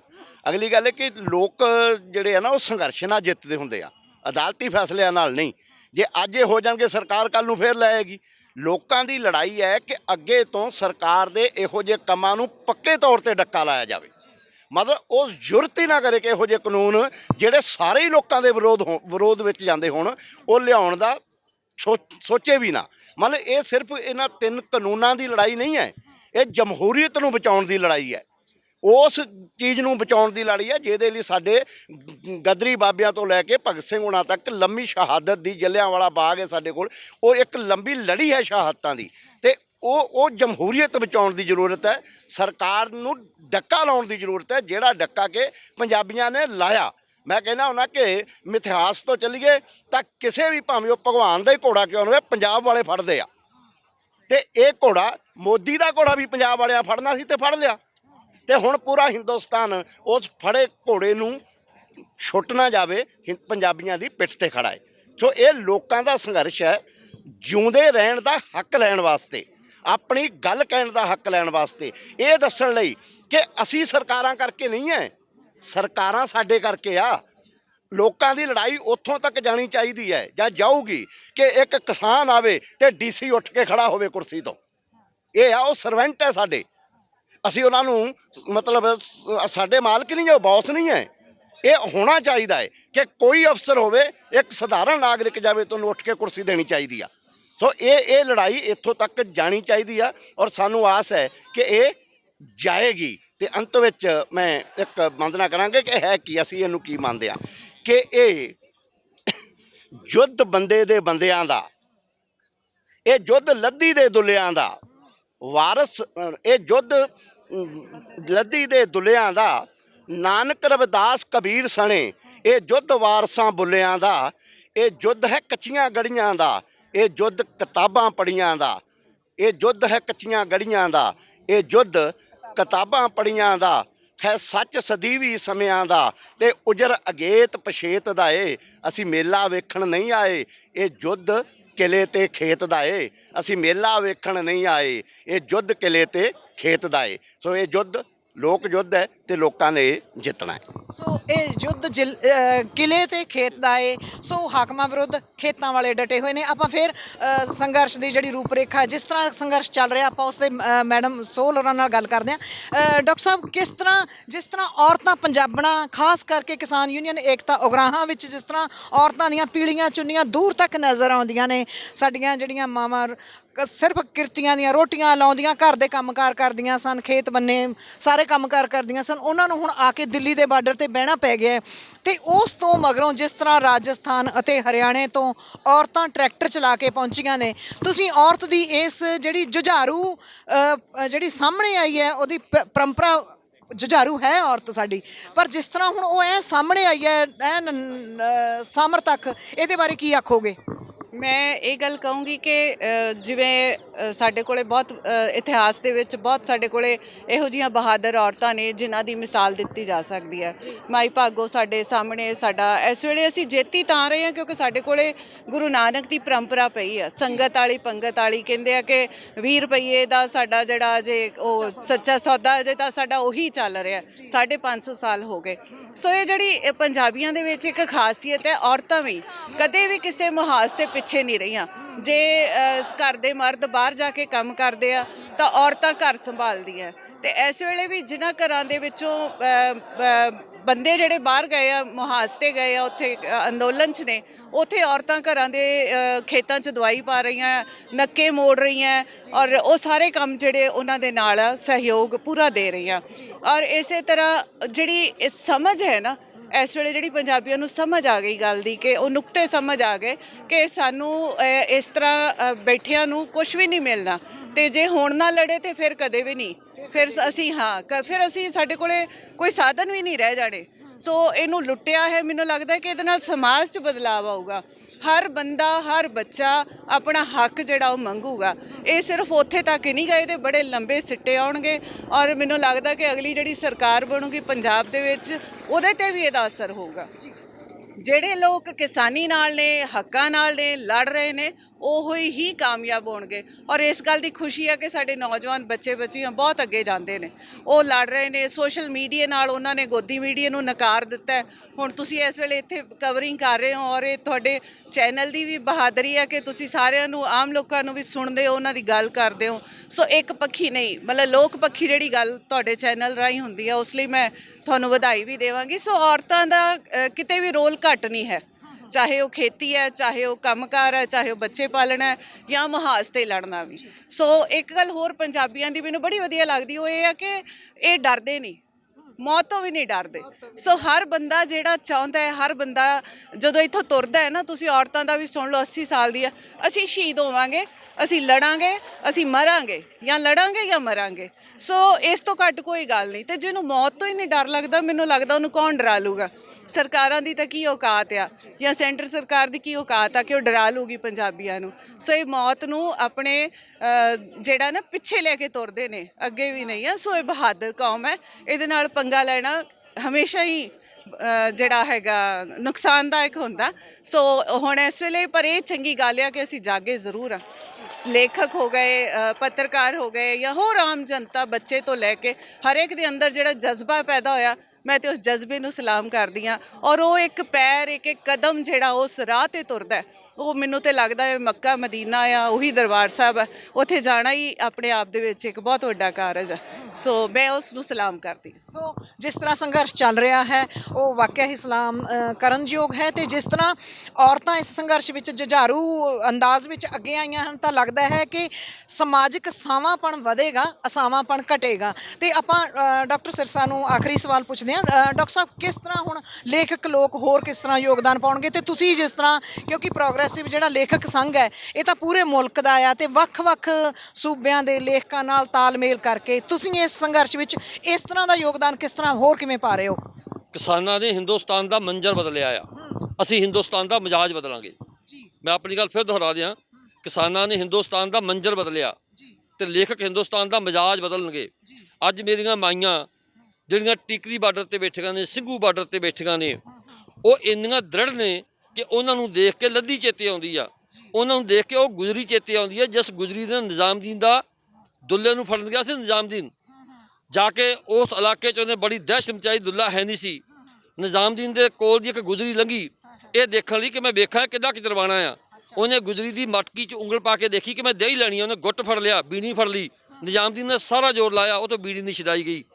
ਮੇਰੇ ਦੇਸ਼ ਦੀਆਂ ਮਾਵਾਂ, ਮੇਰੇ ਦੇਸ਼ ਦੀਆਂ ਗੁਜਰੀਆਂ ਜਦੋਂ ਬੀਣੀ ਫੜਦੀਆਂ ਨਾ ਤੇ ਉਹ ਛੱਡਦੀਆਂ ਨਹੀਂ। ਮੋਦੀ ਨੂੰ ਦੱਸ ਦਿਓ ਕਿ ਤੂੰ ਨਿਜ਼ਾਮਦੀਨ ਜਿੰਨਾ ਬਲਸ਼ਾਲੀ ਨਹੀਂ, ਜਿਹੜਾ ਕਿਲੇ ਤੇ ਗੜ੍ਹ ਜਿੱਤਦਾ ਫਿਰਦਾ ਸੀ। ਸਾਡੀਆਂ ਤਾਂ ਗੁਜਰੀਆਂ ਵੱਡੇ ਵੱਡੇ ਬਹਾਦਰਾਂ ਦੀ ਬੀਣੀ ਨਹੀਂ ਛੱਡਦੀਆਂ, ਤੇ ਮੇਰੀ ਮਾਈਆਂ ਨੇ ਹੁਣ ਮੋਦੀ ਦੀ ਬੀਣੀ ਫੜੀ ਆ। ਜਾ ਕੇ ਮੰਜ਼ਰ ਵੀ ਬਦਲਾਂਗੇ, ਮਿਜਾਜ ਵੀ ਬਦਲਾਂਗੇ, ਜਿੱਤ ਕੇ ਆਵਾਂਗੇ ਜੀ। ਸੋ ਲੇਖਕਾਂ ਨੇ, ਇਹਨਾਂ ਲੇਖਕਾਂ ਦਾ ਵਿਚਾਰ ਹੈ ਕਿ ਸਾਡੇ ਜਿਹੜੀਆਂ ਮਾਵਾਂ ਭੈਣਾਂ ਸੀ ਉਹਨਾਂ ਨਾਲ ਟੱਕਰ ਲੈਣੀ ਸੱਤਾ ਨੇ ਗਲਤ ਢੰਗ ਲਈ, ਗਲਤ ਕੰਮਾਂ ਲਈ, ਤੇ ਇਹਨਾਂ ਨੂੰ ਲੱਗਦਾ ਕਿ ਅਸੀਂ ਖੇਤੀ ਕਾਨੂੰਨ ਬਦਲਵਾ ਲਵਾਂਗੇ, ਉਹਨੂੰ ਉਹ ਰੱਦ ਕਰਵਾ ਕੇ ਆਵਾਂਗੇ ਤੇ ਜਿੱਤਾਂਗੇ, ਕਿਉਂਕਿ ਇਸ ਦੇਸ਼ ਦੀਆਂ ਮਾਵਾਂ ਨੇ ਜਿਹੜੀਆਂ ਗੁਜਰੀਆਂ ਨੇ, ਜਿਹੜੀਆਂ ਇਸ ਮੁਲਕ ਦੀਆਂ, ਉਹ ਕਿਸੇ ਜਰਵਾਣੇ ਦੀ ਜੇ ਵੀਣੀ ਫੜ ਲੈਣ ਫਿਰ ਛੱਡਦੀਆਂ ਨਹੀਂ, ਸ਼ਾਇਦ ਵੀਣੀ ਟੁੱਟ ਕੇ ਹੀ ਜਾਏਗੀ। ਤੇ ਮੈਂ ਤਿੰਨੇ ਲੇਖਕਾਂ ਦਾ ਬਹੁਤ ਸ਼ੁਕਰੀਆ ਕਰਦੀ ਹਾਂ, ਤੁਹਾਡਾ ਤਿੰਨਾਂ ਦਾ ਬਹੁਤ ਧੰਨਵਾਦ ਜੀ। ਅਸੀਂ ਤੁਹਾਨੂੰ ਮਿਲਾਉਂਦੇ ਹਾਂ ਨਟਰਾਜ ਰੰਗਮੰਚ ਗਰੁੱਪ ਨਾਲ, ਜੋ ਕੋਟਕਪੂਰੇ ਤੋਂ ਚੱਲ ਕੇ ਆਏ ਹਨ। ਆਪਾਂ ਇਹਨਾਂ ਦੇ ਗਰੁੱਪ ਦੇ ਲੀਡਰ ਹਰਜਿੰਦਰ ਰੰਗ ਨਾਲ ਗੱਲ ਕਰਦੇ ਹਾਂ। ਹਰਜਿੰਦਰ ਜੀ, ਤੁਸੀਂ ਏਡੀ ਦੂਰ ਚੱਲ ਕੇ ਆਏ ਹੋ ਨਾਟਕ ਖੇਡਣ? ਸਿਰਫ ਨਾਟਕ ਖੇਡਣ ਆਏ ਆ ਜੀ। ਮੈਂ ਕਵਿਤਾ ਨਾਲ ਆਪਣੀ ਗੱਲਬਾਤ ਸ਼ੁਰੂ ਕਰਦਾ ਹਾਂ। ਪ੍ਰੋਫੈਸਰ ਮੋਹਨ ਸਿੰਘ ਹੋਰਾਂ ਨੇ ਲਿਖਿਆ ਸੀ, ਕਹਿੰਦੇ ਦਾਤੀ ਕਲਮਾਂ ਅਤੇ ਹਥੌੜੇ ਇਕੱਠੇ ਕਰ ਲਓ ਸੰਦੋ ਯਾਰ, ਤਕੜੀ ਇੱਕ ਤਰਸ਼ੂਲ ਬਣਾਓ, ਯੁੱਧ ਕਰੋ ਪ੍ਰਚੰਡੋ ਯਾਰ। ਤੁਸੀਂ ਕਿਸ ਤਰ੍ਹਾਂ ਮੰਨਦੇ ਹੋ ਕਿ ਖੇਤੀ ਕਾਨੂੰਨ ਕਿਸ ਤਰ੍ਹਾਂ ਸਾਡੇ ਆਮ ਲੋਕਾਂ ਦੇ ਹਿੱਤ ਵਿੱਚ ਨਹੀਂ ਹਨ? ਖੇਤੀ ਕਾਨੂੰਨ ਸਾਡੇ ਆਮ ਲੋਕਾਂ ਦੇ ਹਿੱਤ ਵਿੱਚ ਨਹੀਂ ਹੈਗੇ, ਕਿਉਂਕਿ ਸਾਡੀ ਜਿਹੜੀ ਭੂਮੀ ਹੈ ਜਰਖੇਤ ਸਾਡੀ, ਇਹ ਸਾਰੀ ਸਾਡੇ ਹਿੰਦੁਸਤਾਨ ਦੀ ਖੇਤੀਬਾੜੀ ਪ੍ਰਧਾਨ ਅਸੀਂ ਹੈਗੇ ਆ। ਸੋ ਖਾਸ ਕਰਕੇ ਸਾਡਾ ਪੰਜਾਬ ਆ ਜਿਹੜਾ, ਸਾਡਾ ਸਾਰਾ ਦਰਮਦਾਰ ਹੈ ਜਿਹੜਾ, ਹਰ ਬਿਜ਼ਨਸ ਹੈ ਉਹ ਖੇਤੀਬਾੜੀ ਨਾਲ ਜੁੜਿਆ ਹੋਇਆ। ਜੇਕਰ ਇਹ ਕਾਲੇ ਕਾਨੂੰਨ ਲਾਗੂ ਹੋ ਜਾਂਦੇ ਹੈ ਤਾਂ ਉਹਦੇ ਨਾਲ ਸਾਡਾ ਸਾਰਾ ਹੀ ਪ੍ਰਭਾਵਿਤ ਹੋਏਗਾ। ਖਾਸ ਕਰਕੇ ਮੈਂ ਹੋਰ ਤੁਹਾਡੇ ਨਾਲ ਗੱਲ ਕਰਨੀ ਚਾਹਾਂਗਾ ਕਿ ਜਿਹੜੀ ਹੁਣ ਇਹ ਹੈਗੀ ਹੈ, ਇਹ ਲੜਾਈ ਇਕੱਲੀ ਖੇਤੀ ਦੀ ਨਹੀਂ ਰਹੀ, ਇਹ ਬੇਸਿਕਲੀ ਸਾਡੀ ਮਿੱਟੀ ਦੀ ਲੜਾਈ ਹੈ, ਸਾਡੀ ਹੋਂਦ ਦੀ ਲੜਾਈ ਹੈ। ਤੇ ਸਾਡੀ ਮਿੱਟੀ ਦੀ, ਸਾਡੇ ਪੰਜਾਬ ਦੀ ਇਹ ਖਸਲਤ ਹੈ ਕਿ ਅਸੀਂ ਅਜਿਹੀਆਂ ਲੜਾਈਆਂ ਜਿਹੜੀਆਂ ਮੁੱਢ ਕਦੀਮਾਂ ਤੋਂ ਹੀ ਲੜਦੇ ਆਏ ਹਾਂ। ਤੇ ਸਾਡੇ ਬਾਪੂ ਜੀ ਕਹਿੰਦੇ ਹੁੰਦੇ ਸੀ ਕਿ ਸਿੰਘ ਜਦੋਂ ਅਰਦਾਸਾ ਸੋਧ ਕੇ ਤੁਰਦੇ ਆ ਤਾਂ ਉਹ ਕਦੇ ਖਾਲੀ ਹੱਥ ਨਹੀਂ ਮੁੜਦੇ। ਸੋ ਅਸੀਂ ਹੁਣ ਖਾਲੀ ਹੱਥ ਤਾਂ ਮੁੜਨਾ ਨਹੀਂ, ਜਾਂ ਅਸੀਂ ਖਾਲੀ ਤਾਂ ਮੁੜਨਾ ਨਹੀਂ। ਇਸ ਲਈ ਇਹ ਜਿਹੜਾ ਕਾਨੂੰਨ ਆ ਜਿਹੜਾ ਸਾਡੇ ਵਿਰੋਧ ਦੇ ਵਿੱਚ ਆ, ਜਿਹੜਾ ਮੋਦੀ ਸਰਕਾਰ ਨੇ ਸਾਨੂੰ ਢਾਹ ਲਾਉਣ ਲਈ ਪੇਸ਼ ਕੀਤਾ, ਅਸੀਂ ਇਹਨਾਂ ਨੂੰ ਹਰਾ ਕੇ ਹਟਾਂਗੇ। ਜਿਹੜੀ ਮੈਂ ਪਹਿਲਾਂ ਗੱਲ ਕਰ ਰਿਹਾ ਸੀਗਾ ਕਿ ਅਸੀਂ ਇੰਨੀ ਦੂਰੋਂ ਆਏ ਹਾਂ, ਇਹ ਜਿਹੜਾ ਸੰਘਰਸ਼ ਹੈ ਇਹ ਇਕੱਲੇ ਕਿਸਾਨਾਂ ਦਾ ਸੰਘਰਸ਼ ਨਹੀਂ ਹੈ, ਨਾ ਇਹ ਇਕੱਲੇ ਮਜ਼ਦੂਰਾਂ ਦਾ ਸੰਘਰਸ਼ ਹੈ, ਇਹ ਜਿਹੜਾ ਹਰ ਬੰਦੇ ਦਾ ਸੰਘਰਸ਼ ਹੈ, ਸਾਡੀ ਮਿੱਟੀ ਦਾ, ਸਾਡੀ ਭੂਮੀ ਦਾ ਸੰਘਰਸ਼ ਹੈ। ਇਹਦੇ 'ਚ ਸਾਨੂੰ ਕਲਾਕਾਰਾਂ ਨੂੰ, ਨੌਜਵਾਨਾਂ ਨੂੰ, ਮੁਲਾਜ਼ਮਾਂ ਨੂੰ, ਕਿਰਤੀਆਂ ਨੂੰ, ਮਜ਼ਦੂਰਾਂ ਨੂੰ, ਕਿਸਾਨਾਂ ਨੂੰ, ਸਾਰਿਆਂ ਨੂੰ ਬਣ ਕੇ ਜਿਹੜਾ ਯੋਗਦਾਨ ਪਾਉਣਾ ਪੈਣਾ। ਇਹ ਲੜਾਈ ਹੈ ਜਿਹੜੀ ਰਲ ਕੇ ਲੜੀ ਜਾਏਗੀ, ਤਾਂ ਹੀ ਇਹਨੂੰ ਅਸੀਂ ਜਿੱਤਾਂਗੇ। ਤੁਸੀਂ ਦਿੱਲੀ ਵੀ ਨਾਟਕ ਖੇਡ ਕੇ ਆਏ ਹੋ ਬਾਰਡਰ ਤੇ? ਅਸੀਂ ਦਿੱਲੀ ਗਏ ਸੀਗੇ, ਪਰੰਤੂ ਉਦੋਂ ਨਾਟਕ ਨਹੀਂ ਅਸੀਂ ਖੇਡ ਕੇ ਆਏ ਸੀਗੇ। ਅਸੀਂ ਉਦੋਂ ਕੁਝ ਗੀਤ ਤਿਆਰ ਕਰਕੇ ਲੈ ਕੇ ਗਏ ਸੀਗੇ, ਕੁਝ ਇਸ ਤਰ੍ਹਾਂ ਦਾ ਸੀਗਾ, ਬੰਨ ਬਿਸਤਰਾ ਗੋਲ ਵੀ ਅਸੀਂ ਦਿੱਲੀ ਆ ਗਏ, ਕਰਨ ਹੱਕਾਂ ਲਈ ਘੋਲ ਵੀ ਅਸੀਂ ਦਿੱਲੀ ਆ ਗਏ, ਇੱਕ ਸੀਗਾ ਉੱਠ ਕਿਰਤੀਆ ਉੱਠ ਵੇ ਉੱਠਣ ਦਾ ਵੇਲਾ। ਇਸ ਤਰ੍ਹਾਂ 4-5 ਗੀਤ ਲੈ ਕੇ ਗਏ ਸੀ। ਸੋ ਉਹ ਨਾਟਕ ਨਹੀਂ ਸੀਗਾ, ਗੀਤ ਅਸੀਂ ਪੇਸ਼ ਕਰਦੇ ਸੀ ਡੱਫ ਨਾਲ। ਤੇ ਹੁਣ ਅਸੀਂ ਅਗਲੇ ਕੁਝ ਦਿਨਾਂ 'ਚ ਜੇ ਮਸਲਾ ਨਹੀਂ ਸੁਲਝਦਾ ਤਾਂ ਅਸੀਂ ਫਿਰ ਇਹ ਨਾਟਕ ਆ ਜਿਹੜਾ ਇਹ ਦਿੱਲੀ ਲੈ ਕੇ ਜਾ ਰਹੇ ਹਾਂ। ਹਾਂਜੀ। ਤੇ ਹਾਂ, ਆਪਾਂ ਗੱਲ ਕਰ ਰਹੇ ਸੀ ਕਿ ਇਹ ਲੜਾਈ ਸਾਡੀ ਸਾਂਝੀ ਲੜਾਈ ਹੈ। ਸਾਨੂੰ ਲੱਗਦਾ ਹੈ ਕਿ ਹਰ ਬੰਦੇ ਨੂੰ, ਹਰ ਬੱਚੇ ਨੂੰ, ਨੌਜਵਾਨ ਨੂੰ ਇਹਦੇ ਵਿੱਚ ਯੋਗਦਾਨ ਪਾਉਣਾ ਚਾਹੀਦਾ। ਇਸ ਲਈ ਅਸੀਂ ਜਿਹੜੇ ਕਲਾਕਾਰ ਸਾਥੀ ਹਾਂ, ਰਲ ਕੇ ਅਸੀਂ ਵੀ ਇਸ ਸੰਘਰਸ਼ ਦੇ ਵਿੱਚ ਆਪਦਾ ਯੋਗਦਾਨ ਪਾ ਰਹੇ ਹਾਂ। ਇਹਦਾ ਕਾਰਨ ਇਹ ਹੈ ਕਿ ਮੈਂ ਹਮੇਸ਼ਾ ਇਹ ਸੋਚਦਾ ਹਾਂ ਕਿ ਜੇ ਪਰਮਾਤਮਾ, ਵੈਸੇ ਤਾਂ ਅਸੀਂ ਇਹ ਜੰਗ ਜਿੱਤ ਲਈ, ਪਰਮਾਤਮਾ ਨਾ ਕਰੇ ਅਸੀਂ ਇਹ ਜੰਗ ਹਾਰ ਗਏ, ਤਾਂ ਸਾਡੀਆਂ ਆਉਣ ਵਾਲੀਆਂ ਨਸਲਾਂ ਨੇ ਸਾਥੋਂ ਸਵਾਲ ਪੁੱਛਣੇ ਆ। ਉਹ ਸਾਨੂੰ ਕਹਿਣਗੀਆਂ ਕਿ ਜਦੋਂ ਇਸ ਧਰਤੀ ਦੇ ਉੱਪਰ ਧੀਆਂ ਨਾਲ ਬਲਾਤਕਾਰ ਹੋ ਰਹੇ ਸੀ ਉਦੋਂ ਤੁਸੀਂ ਕਿੱਥੇ ਸੀ, ਉਹਨਾਂ ਨੇ ਸਾਥੋਂ ਸਵਾਲ ਪੁੱਛਣੇ ਕਿ ਜਦੋਂ ਜ਼ਮੀਨਾਂ ਖੋਈਆਂ ਜਾ ਰਹੀਆਂ ਸੀ, ਰੋਟੀ ਖੋਈ ਜਾ ਰਹੀ ਸੀ, ਜਦੋਂ ਤੁਹਾਡੇ ਬਜ਼ੁਰਗਾਂ ਦੀਆਂ ਪੱਗਾਂ ਪੱਤਾਂ ਸੜਕਾਂ ਦੇ ਉੱਪਰ ਰੋਲੀਆਂ ਜਾ ਰਹੇ ਸੀ ਉਦੋਂ ਤੁਸੀਂ ਕਿੱਥੇ ਸੀ? ਜਦੋਂ ਨੌਜਵਾਨਾਂ ਨੂੰ ਚੁਰਾਹਿਆਂ ਵਿੱਚ ਕੋਹ ਕੇ ਮਾਰਿਆ ਜਾ ਰਿਹਾ ਸੀ ਉਦੋਂ ਤੁਸੀਂ ਕੀ ਕਰਦੇ ਸੀ? ਤਾਂ ਫਿਰ ਸਾਥੋਂ ਉਹਨਾਂ ਪੀੜ੍ਹੀਆਂ ਦੇ ਨਸਲਾਂ ਦੇ ਸਵਾਲਾਂ ਦੇ ਜਵਾਬ ਦਿੱਤੇ ਨਹੀਂ ਜਾਣੇ। ਇਸ ਲਈ ਅਸੀਂ ਇਹ ਸੰਘਰਸ਼ ਲੜ ਰਹੇ ਹਾਂ ਸਾਰੇ ਲੋਕ, ਤਾਂ ਕਿ ਅਸੀਂ ਆਪਣੀ ਹੋਂਦ ਨੂੰ ਬਚਾ ਲਈਏ, ਆਪਣੀ ਭੂਮੀ ਨੂੰ ਬਚਾ ਲਈਏ ਤੇ ਅਸੀਂ ਆਪਣੀ ਪੀੜ੍ਹੀ ਨੂੰ ਇਹ ਕਹਿਣ ਜੋਗੇ ਹੋ ਜਾਈਏ ਕਿ ਅਸੀਂ ਸੰਘਰਸ਼ ਕੀਤਾ ਸੀ ਤੇ ਜਿੱਤ ਪ੍ਰਾਪਤ ਕੀਤੀ ਸੀ। ਉਹਨਾਂ ਲਈ ਇੱਕ ਅਸੀਂ ਰੋਲ ਮਾਡਲ ਬਣ ਕੇ ਪੇਸ਼ ਹੋਈਏ। ਜੀ ਹਰਜਿੰਦਰ ਜੀ, ਤੁਸੀਂ ਕਿੰਨਾ ਕੁ ਮੰਨਦੇ ਹੋ ਕਿ ਜਿਹੜਾ ਰੰਗਮੰਚ ਹੈ ਤੇ ਜੋ ਗਾਇਕੀ ਹੈ, ਜਿਹੜੀ ਫੋਕ ਖਾਸ ਤੌਰ ਤੇ ਲੋਕਾਂ ਦੇ ਨੇੜੇ ਬਹਿ ਕੇ ਗਾਇਆ ਜਾ ਸਕੇ, ਜਿਹੜਾ ਉਹਦਾ ਕਿੰਨਾ ਕੁ ਰੋਲ ਹੈ ਲੋਕਾਂ ਨੂੰ ਸੁਚੇਤ ਕਰਨ ਲਈ, ਲੋਕਾਂ ਨੂੰ ਜਾਗਰੂਕ ਕਰਨ ਲਈ? ਮੈਮ ਜਿਹੜੀ ਕਲਾ ਹੈ, ਚਾਹੇ ਕੋਈ ਵੀ ਹੈ, ਇਹ ਆਮ ਗੱਲਬਾਤ ਨਾਲੋਂ ਜ਼ਿਆਦਾ ਅਸਰ ਪਾਉਂਦੀ ਹੈ। ਚਾਹੇ ਤਾਂ ਉਹ ਗੀਤ ਹੈ, ਚਾਹੇ ਕਵਿਤਾ ਹੈ, ਚਾਹੇ ਉਹ ਨਾਟਕ ਹੈ। ਜੀ ਉਹ ਪੋਇਟਰੀ ਨਹੀਂ ਬਦਲਿਆ ਜਦੋਂ ਵੀ ਸਮਾਜ ਬਦਲਿਆ ਜੀ, ਕਿਉਂਕਿ ਅਕਸਰ ਅਸੀਂ ਗੱਲ ਕਰਦੇ ਹੁੰਦੇ ਪਰ ਅਸਾਂ ਨਹੀਂ ਚਾਹੁੰਦੇ ਇਹ ਨਰਕ ਚੋਂ ਰਿੰਗਦੀ ਹੋਈ ਜ਼ਿੰਦਗੀ ਸਿਰ ਉਠਾ ਕੇ ਬਿਜਲੀਆਂ ਨੂੰ ਅੱਖ ਮਾਰਾਂਗੇ। ਤੇ ਅਸੀਂ ਪੰਜਾਬ ਦੀ ਪੂਰੀ ਆਵਾਮ ਨੂੰ ਬੇਨਤੀ ਕਰਦੇ ਹਾਂ, ਜਿੱਦਾਂ ਕਿ 26 ਜਨਵਰੀ ਜਿਹਨੂੰ ਅਸੀਂ ਗਣਤੰਤਰਤਾ ਦਿਵਸ ਦੇ ਨਾਂ ਦੇ ਨਾਲ ਮਨਾਉਂਦੇ ਹਾਂ, ਤੇ ਅੱਜ ਅਸੀਂ ਉੱਥੇ ਸਾਡੇ ਜਿਹੜੇ ਵੱਡੇ ਬਜ਼ੁਰਗ ਸੀ, ਸਾਡੇ ਹਾਣ ਦੇ ਸਾਡੇ ਹਾਣੀ ਭਰਾ ਸੀ, ਬਹੁਤ ਸਾਰੀਆਂ ਸ਼ਹਾਦਤਾਂ ਵੀ ਪੰਜਾਬ ਦੇ ਵਿੱਚੋਂ ਹੋ ਚੁੱਕੀਆਂ ਤੇ ਸ਼ਹਾਦਤਾਂ ਪੰਜਾਬੀਆਂ ਦੇ ਹਿੱਸੇ ਹੀ ਆਈਆਂ। ਜਦੋਂ ਵੀ ਆਈਆਂ ਇਹਨਾਂ ਨੇ ਇਹ ਸ਼ਹਾਦਤਾਂ ਦੀ ਨਦੀ ਦੇ ਵਿੱਚ ਕੂਚ ਕੀਤਾ ਪੰਜਾਬੀਆਂ ਨੇ ਖਾਸ ਕਰਕੇ। ਤੇ ਅਸੀਂ ਇਹ ਬੇਨਤੀ ਕਰਦੇ ਹਾਂ ਪੰਜਾਬ ਦੀ ਪੂਰੀ ਆਵਾਮ ਨੂੰ, ਪੂਰੇ ਪੰਜਾਬ ਦੀ ਨਹੀਂ, ਵੈਸੇ ਹਿੰਦੁਸਤਾਨ ਦੇ ਮਿੱਟੀ ਦੀ ਲੜਾਈ ਹੈ, ਪੰਜਾਬੀਆਂ ਦੀ ਹੋਂਦ ਦੀ ਲੜਾਈ ਹੈ, ਹਰ ਕਿਸਾਨ ਦੀ ਹੋਂਦ ਦੀ ਲੜਾਈ ਹੈ। ਤੇ ਅਸੀਂ ਤੁਹਾਡੇ ਇਸ ਚੈਨਲ ਦੇ ਜ਼ਰੀਏ ਬੇਨਤੀ ਕਰਦੇ ਹਾਂ ਪੂਰੇ ਹਿੰਦੁਸਤਾਨ ਦੀ ਆਵਾਮ ਨੂੰ ਕਿ 26 ਜਨਵਰੀ ਨੂੰ ਆਪਣਾ ਬਣਦਾ ਯੋਗਦਾਨ ਉਸ ਸੰਘਰਸ਼ ਦੇ ਵਿੱਚ ਜ਼ਰੂਰ ਪਾਓ ਜੀ। ਸ਼ੁਕਰੀਆ ਹਰਜਿੰਦਰ ਜੀ। ਇਸ ਵੇਲੇ ਅਸੀਂ ਵਿਦਿਆਰਥੀ ਆਗੂ ਅਮਨਦੀਪ ਕੌਰ ਨਾਲ ਹਾਂ। ਅਮਨਦੀਪ ਕੌਰ ਇਸ ਰੋਸ ਪ੍ਰਦਰਸ਼ਨ ਜਾਂ ਜਿਹੜਾ ਅੱਜ ਲੋਹੜੀ ਤੇ ਕਾਨੂੰਨ ਫੂਕੇ ਜਾਣ ਦਾ ਜਿਹੜਾ ਇਹ ਸਾਰਾ ਸਮਾਗਮ ਇਕੱਠ ਰਚਿਆ ਗਿਆ, ਇਕੱਠਾ ਕੀਤਾ ਗਿਆ, ਇਹ ਜੋੜ ਮੇਲ ਤੇ ਉਹਦੇ ਪ੍ਰਬੰਧਕਾਂ ਵਿੱਚ ਸ਼ਾਮਲ ਨੇ। ਆਪਾਂ ਅਮਨ ਤੋਂ ਅਮਨ, ਪਹਿਲਾਂ ਤਾਂ ਟੀਵੀ ਪੰਜਾਬ ਤੇ ਤੁਹਾਡਾ ਸਵਾਗਤ ਹੈ ਜੀ। ਬਹੁਤ ਬਹੁਤ ਧੰਨਵਾਦ ਜੀ। ਅਮਨ, ਸਾਨੂੰ ਦੱਸੋਗੇ ਇਹਦੇ ਵਿੱਚ ਹੋਰ ਕਿਹੜੇ ਗਰੁੱਪ ਵੱਖ-ਵੱਖ, ਜਿਸ ਤਰ੍ਹਾਂ ਲੇਖਕ ਪ੍ਰਗਤੀਸ਼ੀਲ ਲੇਖਕ ਸੰਘ ਵੱਲੋਂ ਸੁਖਦੇਵ ਸਿਰਸਾ ਜੀ ਤੇ ਸਰਬਜੀਤ ਸਿੰਘ, ਡਾਕਟਰ ਸਰਬਜੀਤ ਸਿੰਘ ਆਏ ਹੋਏ ਨੇ, ਹੋਰ ਬਹੁਤ ਸਾਰੇ ਲੇਖਕ ਨੇ, ਕਲਾਕਾਰ ਨੇ, ਫਿਲਮਾਂ ਵਾਲੇ ਨੇ, ਜਿਸ ਤਰ੍ਹਾਂ ਹੁਣੇ ਗੁਲਪਨਾਗ ਆ ਕੇ ਗਏ ਨੇ, ਜੌਨ ਸੈਮੂਅਲ, ਗੁਰਵਿੰਦਰ ਨੇ ਫਿਲਮ ਮੇਕਰ, ਤੇ ਬਹੁਤ ਸਾਰੇ ਆਏ ਹੋਏ ਨੇ। ਹੋਰ ਕਿਹੜੇ ਗਰੁੱਪ ਸ਼ਾਮਲ ਨੇ? ਮਤਲਬ ਇਹਦੇ ਵਿੱਚ ਇੱਕ ਤਾਂ ਵਿਦਿਆਰਥੀ ਜਥੇਬੰਦੀਆਂ ਨੇ ਵੀ, PSU ਲਲਕਾਰ SFS ਹੈ, ਬਾਕੀ ਹੋਰ 3B2 ਦੇ ਵਿੱਚ ਕੁਝ ਨੌਜਵਾਨ ਨੇ ਜਿਹੜੇ ਆਪਣਾ ਮਿਲ ਕੇ ਉੱਥੇ ਉਹਨਾਂ ਨੇ ਪੱਕਾ ਮੋਰਚਾ ਲਾਇਆ ਹੋਇਆ ਹੈ, ਉਹ ਬਾਰ-ਬਾਰ ਸਮੱਗਰੀਆਂ ਵੀ ਭੇਜਦੇ ਰਹਿੰਦੇ ਨੇ। ਜਾਂ ਹੋਰ ਮੈਨੂੰ ਲੱਗਦਾ ਵੀ ਚੰਡੀਗੜ੍ਹ ਦੇ ਵਿੱਚ ਜਾਂ ਮੋਹਾਲੀ ਦੇ ਵਿੱਚ ਜਿੰਨੇ ਵੀ ਲੋਕ ਜਿਹੜੇ ਇਸ ਸੰਘਰਸ਼ ਦੀ ਹਮਾਇਤ ਕਰ ਰਹੇ ਨੇ, ਅੱਜ ਲਗਭਗ ਉਹ ਸਾਰੇ ਲੋਕ, ਭਾਵੇਂ ਉਹ ਆਰਟਿਸਟ ਨੇ, ਕਲਾਕਾਰ ਨੇ, ਭਾਵੇਂ ਉਹ ਬੁੱਧੀਜੀਵੀ ਨੇ, ਭਾਵੇਂ ਉਹ ਲੇਖਕ ਨੇ, ਭਾਵੇਂ ਉਹ ਕਵੀ ਨੇ, ਜਿਹੜੇ ਮਰਜ਼ੀ ਨੇ, ਉਹ ਸਾਰੇ ਲਗਭਗ ਅੱਜ ਇੱਥੇ ਮੰਚ ਤੇ ਪਹੁੰਚੇ ਹੋਏ ਨੇ, ਕਾਨੂੰਨਾਂ ਨੂੰ ਸਾੜਨ ਦੇ ਲਈ ਇਕੱਠੇ ਲੋਹੜੀ ਮਨਾ ਰਹੇ ਜੀ। ਸੁਪਰੀਮ ਕੋਰਟ ਵੱਲੋਂ ਭਾਵੇਂ ਹਾਲ ਦੀ ਘੜੀ ਰੋਕ ਲਾ ਦਿੱਤੀ ਗਈ ਹੈ ਤਿੰਨੇ ਕਾਨੂੰਨਾਂ ਤੇ ਉਸ ਤੋਂ ਬਾਅਦ ਜਿਹੜੀ ਜਿਸ ਤਰ੍ਹਾਂ ਦੀ ਕਮੇਟੀ ਬਣੀ ਹੈ, ਉਸ ਤੋਂ ਲੋਕਾਂ ਨੂੰ, ਖਾਸ ਕਰਕੇ ਸਾਰੇ ਤੁਹਾਡੇ ਵਰਗੇ ਜ਼ਹੀਨ ਲੋਕਾਂ ਨੂੰ ਲੱਗਣ ਲੱਗ ਪਿਆ ਕਿ ਇਹ ਜਿਹੜਾ ਸੁਪਰੀਮ ਕੋਰਟ ਦਾ ਨਿਆਂ ਦਾ ਅਮਲ ਹੈ ਉਹ ਕਿਸ ਤਰ੍ਹਾਂ ਦਾ ਹੋਏਗਾ। ਉਹਨਾਂ ਨੂੰ ਕਈ ਕੁਝ ਪ੍ਰਤੱਖ ਹੋਣ ਲੱਗ ਪਿਆ। ਤੇ ਤੁਸੀਂ ਕੀ ਸੋਚਦੇ ਹੋ ਕਿ ਹੁਣ ਸਥਿਤੀ ਕੀ ਬਣੇਗੀ? ਸੁਪਰੀਮ ਕੋਰਟ ਦਾ ਜਿਹੜਾ ਫੈਸਲਾ ਹੈ ਉਸ ਤੋਂ ਪਹਿਲਾਂ ਸਾਨੂੰ ਤਾਂ ਪਹਿਲਾਂ ਹੀ ਉਮੀਦਾਂ ਨਹੀਂ ਸੀ। ਚਲੋ ਇਹ ਚੰਗੀ ਗੱਲ ਆ ਵੀ ਉਹਨਾਂ ਦਾ ਫੈਸਲੇ ਤੋਂ ਲੋਕਾਂ ਨੇ ਉਹਨੂੰ ਨਾਮਨਜ਼ੂਰ ਕੀਤਾ ਹੈ, ਜਥੇਬੰਦੀਆਂ ਨੇ ਉਹਨੂੰ ਨਾਮਨਜ਼ੂਰ ਕੀਤਾ ਹੈ। ਤੇ ਇਹੀ ਗੱਲ ਆਖੀ ਹੈ ਵੀ ਸਾਨੂੰ ਕਿਸੇ ਤਰ੍ਹਾਂ ਦੀ ਕੋਈ ਨਾ ਤਾਂ ਕਮੇਟੀ ਮਨਜ਼ੂਰ ਹੈ, ਨਾ ਹੀ ਕਮੇਟੀ ਵਾਲੇ ਬੰਦੇ ਮਨਜ਼ੂਰ ਨੇ, ਤੇ ਨਾ ਹੀ ਇਹ ਸਰਕਾਰ ਦੀਆਂ ਸੋਧਾਂ ਵਾਲੀ ਗੱਲ ਮਨਜ਼ੂਰ ਹੈ। ਗੱਲ ਕਿੱਥੇ ਮੁੱਕਦੀ ਹੈ ਵੀ ਅਸੀਂ ਜਦੋਂ ਚਾਹੁੰਦੇ ਆ ਵੀ ਇਹ ਕਾਨੂੰਨ ਰੱਦ ਹੋਣ, ਤਾਂ ਸਟੇ ਦਾ ਮਤਲਬ ਸਿਰਫ ਇੰਨਾ ਹੀ ਹੈ ਵੀ ਕਾਨੂੰਨ ਹਜੇ ਤੁਸੀਂ ਰੁਕ ਜਾਓ, ਥੋੜਾ ਜਿਹਾ ਠੰਡਾ ਪੈ ਲੈਣ ਦਿਓ ਮਾਹੌਲ, ਆਪਾਂ ਬਾਅਦ ਦੇ ਵਿੱਚ ਲਾਗੂ ਕਰ ਲਾਂਗੇ। ਇਸੇ ਕਰਕੇ ਹੀ ਸੁਪਰੀਮ ਕੋਰਟ ਆ ਜਿਹੜੀ ਸਟੇ ਲਗਾਈ ਜਾ ਰਹੀ ਆ।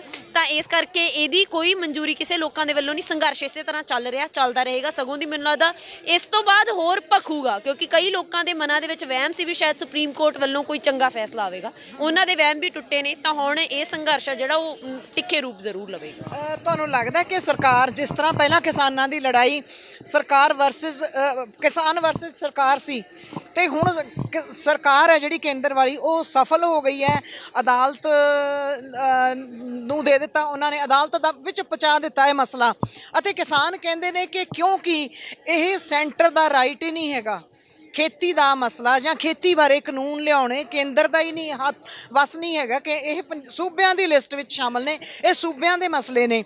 ਤੇ ਕੀ ਤੁਹਾਨੂੰ ਲੱਗਦਾ ਵੀ ਸਰਕਾਰ ਇਹ ਸਫਲ ਹੋ ਗਈ ਹੁਣ ਕਿਸਾਨਾਂ ਨੂੰ ਤੇ ਸਰਕਾਰ ਅਦਾਲਤ ਨੂੰ ਸਿੱਧਾ ਆਪਸ 'ਚ ਸਿੱਧਾ ਕਰਕੇ?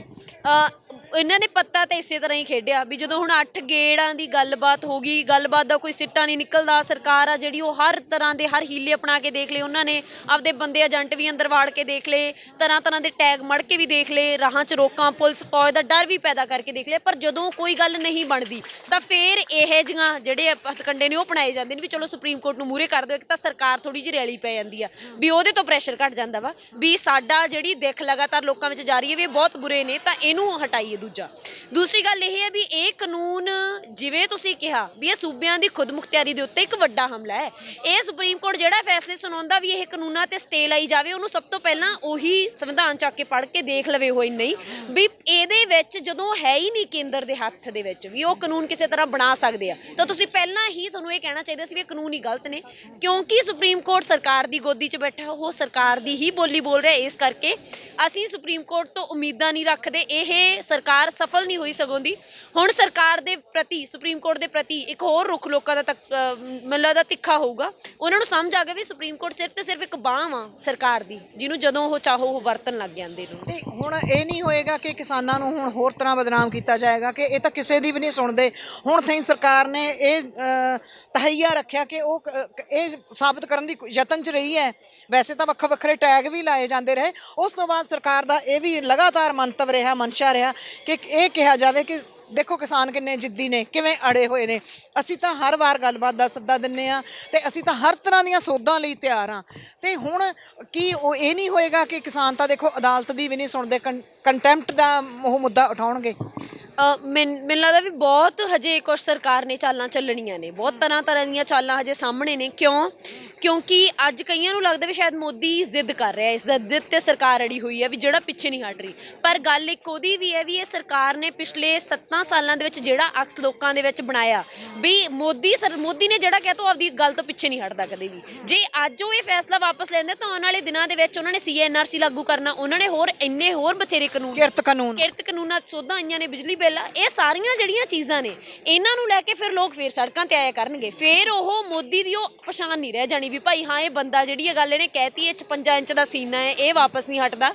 ਇਹ ਜਿਹੜਾ ਅਕਸ ਹੈ ਉਹਨੂੰ ਬਹੁਤ ਵੱਡੀ ਇੱਕ ਸੱਟ ਵੱਜਦੀ ਹੈ। ਦੂਜਾ ਇੱਕ ਇਹਨਾਂ ਨੇ ਜਿਹੜਾ ਘੋੜਾ ਦੌੜਾਇਆ ਹੋਇਆ ਵਾ, ਫਾਸੀਵਾਦ ਦਾ ਘੋੜਾ ਦੌੜਾਇਆ ਹੋਇਆ ਵੀ ਅਸੀਂ ਹਿੰਦੂ ਰਾਸ਼ਟਰ ਬਣਾਉਣਾ ਤੇ ਉਹਦੇ ਸੁਪਨਿਆਂ ਦੇ ਲਈ ਕਾਰਪੋਰੇਟਾਂ ਦੀ ਸੇਵਾ ਕਰਨੀ ਹੈ ਤੇ ਘੱਟ ਗਿਣਤੀਆਂ ਨੂੰ ਹਰ ਤਰ੍ਹਾਂ ਨਾਲ ਦਬਾਉਣਾ ਕੁਚਲਣਾ, ਤਾਂ ਉਹਦੇ ਲਈ ਵੀ ਇੱਕ ਵੱਡੀ ਸੱਟ ਵੱਜਦੀ ਵੀ ਜੇ ਹੁਣ ਨਾ ਅਸੀਂ ਇਹਦੇ ਲਈ ਕੀਤਾ ਆਪਦੇ ਲਈ ਕੋਸ਼ਿਸ਼, ਜੇ ਹੁਣ ਸਪੀਡ ਘਟਾਈ, ਜੇ ਗੇਅਰ ਬੈਕ ਪਾਉਣਾ ਪੈ ਗਿਆ ਤਾਂ 5ਵੇਂ ਗੇਅਰ 'ਚ ਦੁਬਾਰਾ ਆਉਣਾ ਬਹੁਤ ਔਖਾ ਹੋ ਜਾਣਾ। ਇਸੇ ਕਰਕੇ ਕੁਛ ਇਹਨਾਂ ਚੀਜ਼ਾਂ ਕਰਕੇ ਵੀ ਸਰਕਾਰ ਅੱਜ ਪੂਰੀ ਤਰ੍ਹਾਂ ਜਿਵੇਂ ਉਹ ਕਹਿੰਦੀ ਲੱਡੂ ਵੱਡਾ ਪਾਲਿਆ ਮੂੰਹ 'ਚ, ਨਾ ਗਾਂ ਲੰਘਦਾ ਨਾ ਬਾਹਰ ਕੱਢਣ ਜੋਗੇ, ਇਹ ਹਾਲ ਹੋ ਚੁੱਕਿਆ ਸਰਕਾਰ ਦੇ, ਸੰਗੀ 'ਚ ਫਸ ਚੁੱਕਿਆ ਸਾਰਾ। ਲੋਕਾਂ ਨੂੰ ਕਿਸ ਸੁਝਾਅ ਦਿਓਗੇ ਕਿ ਉਹ ਕਿਸ ਤਰ੍ਹਾਂ ਇਹਨਾਂ ਕਾਨੂੰਨਾਂ ਨੂੰ ਲੈਣ ਤੇ ਕਿਸ ਤਰ੍ਹਾਂ ਹੋਰ ਜਥੇਬੰਦ ਹੋਣ, ਹੋਰ ਸੰਘਰਸ਼ ਕਰਨ ਤਿੱਖਾ? ਮੈਨੂੰ ਲੱਗਦਾ ਵੀ ਅੱਜ ਸਾਰੇ ਕਿਰਤੀ ਲੋਕਾਂ ਨੂੰ, ਸਾਰੇ ਉਹਨਾਂ ਲੋਕਾਂ ਨੂੰ ਜਿਨ੍ਹਾਂ ਨੇ ਅਨਾਜ ਦਾ ਇੱਕ ਵੀ ਦਾਣਾ ਖਰੀਦ ਕੇ ਖਾਣਾ, ਉਹਨਾਂ ਸਾਰਿਆਂ ਨੂੰ ਇਹਦਾ ਵਿਰੋਧ ਕਰਨਾ ਚਾਹੀਦਾ। ਵਿਰੋਧ ਕਰਨ ਲਈ ਅਸੀਂ ਦਿੱਲੀ ਜਾਈਏ, ਆਪਦੇ ਪਿੰਡਾਂ ਦੇ ਵਿੱਚ, ਆਪਦੇ ਸ਼ਹਿਰਾਂ ਦੇ ਵਿੱਚ, ਆਪਣੇ ਕਾਲਜਾਂ ਯੂਨੀਵਰਸਿਟੀਆਂ ਦੇ ਵਿੱਚ ਜੇ ਖੁੱਲ੍ਹਦੇ ਨੇ, ਜਿੱਥੇ ਕਿਤੇ ਵੀ ਖੜੇ ਆ, ਵਿਰੋਧ ਦੀ ਆਵਾਜ਼, ਉਹਦਾ ਪਰਚਮ ਆ ਜਿਹੜਾ ਉਹ ਜ਼ਰੂਰ ਇਕੱਠਾ ਲਹਿਰਾਈਏ ਤੇ ਲੋਕਾਂ ਨੂੰ, ਹੋਰ ਲੋਕਾਂ ਤੱਕ ਵੀ ਆਪਣੀ ਇਹ ਗੱਲ ਲੈ ਕੇ ਜਾਈਏ ਵੀ ਇਹ ਜਿਹੜੇ ਕਾਨੂੰਨ ਨੇ ਕਿੰਨੇ ਮਾਰੂ ਨੇ, ਸਾਰੇ ਤਬਕਿਆਂ ਲਈ ਕਿੰਨੇ ਮਾਰੂ ਨੇ।